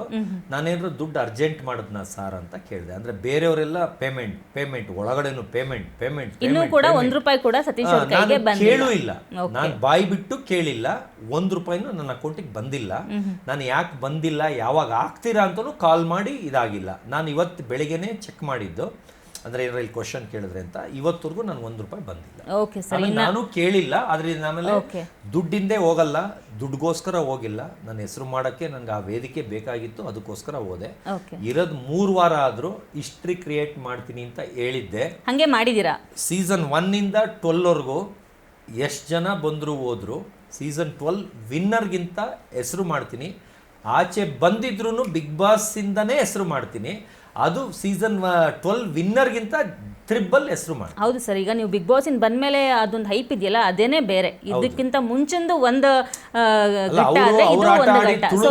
ಇವಾಗ ನಿಮ್ಗೆ ಹೇಗಿದೆ ಫೀಲಿಂಗ್? ಆಚೆ ಬಂದು ನನ್ನ ಆಟ ನಾನು ತೋರಿಸ್ತೀನಿ. ಹೇಗಿದೆ ಇವಾಗ ಫೀಲಿಂಗ್ ನಿಮ್ಗೆ? ಇನ್ನು ಮುಂದೆ ಹೇಗಿರ್ಬೋದು? ನನ್ನ ಒಂದು ಖುಷಿ ಆಗ್ತದೆ. ಜಾಸ್ತಿ ಆಗಿದೆ ನನ್ನ ಹೆಸರು, ಖ್ಯಾತಿ ಅಂತ ವ್ಯಾಲ್ಯೂ ಕೊಟ್ಟು ನನಗೆ ಇಷ್ಟು ಚೆನ್ನಾಗಿ ಮಾತಾಡಿಸ್ತಾ ಇದ್ದೀರಾ. ಆಮೇಲೆ ಒಂದು ಬ್ಯಾಡ್ ಆಗಿ ಆಗಿಲ್ಲ ನನ್ನ ಬಗ್ಗೆ ಅಂತ ಹೇಳ್ತಾ ಇದ್ದೀರಾ. ಆಮೇಲೆ ಒಂದು ಎಲ್ಲ ಒಳ್ಳೇದೇ ಹೇಳ್ತಾ ಇದ್ದೀರಾ. ಆಮೇಲೆ ಬೀದಿಲಿ ತುಂಬಾ ಡೀಸೆಂಟ್ ಆಗಿ, ಕೂಲ್ ಆಗಿ, ಕಾಮ್ ಆಗಿ, ತುಂಬಾ ಎಲಿಗೆಂಟ್ ಆಗಿ ಇದ್ ಬಂದ್ರು ಸತೀಶ್ ಅವರು. ತುಂಬಾ ಕ್ಲೀನ್ ಅಂಡ್ ನೀಟ್ ನ ನಮ್ ತಗೊಂಡ್ ಬರ್ಲಿಲ್ಲ. ಜನರು ಕೂಡ ಏನ್ ಇವ್ರು ಇಷ್ಟೊಂದು ಕ್ರೇಜ್ ಕ್ಲೀನ್ನೆಸ್ ಅಂತ ಹೇಳ್ತಾ ಇದ್ರು. ನನ್ನ ಹೆಸರು ಹಾಳು ಮಾಡ್ಬಿಟ್ರು. ಓಕೆ, ಈಗ ಬಂದಿದ್ದೇ ಒಳ್ಳೇದಾಯ್ತು ಅಂತ ಅನ್ನಿಸ್ತು. ನಿಮ್ ಮಗ ಏನ್ ಹೇಳಿದ್ರು ಸರ್ ಬಿಗ್ ಬಾಸ್ ಇಂದ ಬಂದ್ಮೇಲೆ? ನಿಮ್ಮ ಮಗ ಅಮ್ಮನ ರಿಯಾಕ್ಷನ್ ಹೇಗಿತ್ತು? ಇಲ್ಲ, ಅಮ್ಮನ್ಗೆ ಸಸ್ಪೆನ್ಸ್ ಆಗಿ ಹೋದ್ವಿ ಮನೆಗೆ. ಅಮ್ಮನ್ಗೆ ಹೇಳ್ಬೇಡಿ, ಅಪ್ಪಂಗೆ ಹೇಳ್ಬೇಡಿ ಅಂತ. ಯಾಕಂದ್ರೆ ಅವ್ರು ದೊಡ್ಡಮ್ಮ ಚಿಕ್ಕಮ್ಮ ಅಣ್ಣ ಅಕ್ಕ ತಂಗಿರಿಗೆ ಅಯ್ಯಯ್ಯೋ ಅಂತ ಬಾಯಿ ಬಡ್ಕೊಂಡ್ಬಿಡ್ತಾರೆ, ಓಡಿಸ್ಬಿಟ್ರು ಬಂದ್ಬಿಟ್ಟ ಅಂತ ಅವ್ರು ಚೀಪಾಗಿ ಮಾತಾಡ್ತಾರೆ. ಯಾಕಂದ್ರೆ ಅವ್ರಿಗೆ ಗೊತ್ತಾಗಲ್ಲ ಏನು ಎತ್ತ ಅಂತ. ಮಗನಿಗೆ ಅವರಿಂದ ಫೋನ್ ಮಾಡಿಸ್ದೆ ಸಾಯಂಕಾಲ 6:30ಗೆ, ಕಾರ್ಕಿ ಮನೆಗೆ ಎತ್ಕೋಬಾ ಅಂತ, ಕೆಂಗೇರಿಯಲ್ಲಿ ಇನ್ನೊಂದು ಮನೆ ಎತ್ಕೋಬಾ ಅಂತ. ಅವಾಗ ಅಪ್ಪ ಇಷ್ಟು ಬೇಗ ಬಂದ್ಬಿಟ್ರ ಅಂದ್ರೆ ಶಾಕಿಂಗ್. ಆಚೆನೆ ಬಂದ್ಬಿಟ್ಟ. ಮಗನ್ಗೆ ಶಾಕ್ ಆಯ್ತು. ಸುಮ್ಮನೆ ಸಾಕು, ಸರಿ ಎಲ್ಲ ಸರಿ ಹೋಯ್ತು ಬಿಡೋ. Okay sir, okay. Bigg Boss journey ಬಗ್ಗೆ ಬೇಜಾರಾಗ್ಲಿಲ್ಲ, ಹೊಟ್ಟೆ ಉರಿಲಿಲ್ಲ. ಆದ್ರೆ ನನಗೆ ಇನ್ನ ಒಂದು ವಾರ ಅವರು ಬಿಡ್ತಾ ಇರಲಿಲ್ಲ, ನನ್ನ ಇನ್ನ ಕುಗ್ಗಿಸ್ಬಿಟ್ಟಿರೋರು. ಯಾಕಂದ್ರೆ ನಾನು ಅಷ್ಟು ಸಣ್ಣ ಆಗ್ಬಿಟ್ಟಿದ್ದೆ, ಯೋಚನೆ ಮಾಡಿನೋ ನಿದ್ದೆ ಇಲ್ದೇನೋ. ನಮ್ಮಮ್ಮ ಟಿವಿಲಿ ನೆನ್ನೆ ನೋಡ್ಕೊಂಡು 75 ವರ್ಷದ ಮುದ್ಕ ಇದ್ದಂಗಿದೆಯಾ ಅಂದ್ಬಿಟ್ರು. ನಾನು ಬರೀ 2 ದಿವಸ ಮಲಗಿದ್ಕೆ ಇಷ್ಟು ಫ್ರೆಶ್ನೆಸ್ ಆಗಿದ್ದೀನಿ. ಇನ್ನೇ 2 ದಿವಸ ಮಲ್ಕೊಂಡ್ರೆ ವಾಪಸ್ 35 ವರ್ಷದ ಹುಡುಗ ಆಗ್ತೀನಿ. ಓಕೆ ಸರ್, ಇಷ್ಟು ಹೊತ್ತು ನಮ್ಮ ಗ್ಯಾರಂಟಿ ನ್ಯೂಸ್ ಜೊತೆ ನಿಮ್ಮ 3 ವಾರಗಳ ಬಿಗ್ ಬಾಸ್ ಜರ್ನಿಯನ್ನು ಬಹಳ ಮನಮೆಚ್ಚುವಂತೆ ನಮ್ಮ ವೀಕ್ಷಕರ ಜೊತೆ ಹಂಚ್ಕೊಂಡಿರೋ ತುಂಬ ಥ್ಯಾಂಕ್ ಯು, ಧನ್ಯವಾದಗಳು ಮೇಡಮ್. ವೀಕ್ಷಕರೇ, ನೋಡಿದ್ರಲ್ಲ, ಇದಾಗಿತ್ತು ಈ ಹೊತ್ತಿನ ವಿಶೇಷ. ನೋಡ್ತಾ ಇರಿ ಗ್ಯಾರಂಟಿ ನ್ಯೂಸ್, ಸುದ್ದಿ ಖಚಿತ, ನ್ಯಾಯ ನಿಶ್ಚಿತ.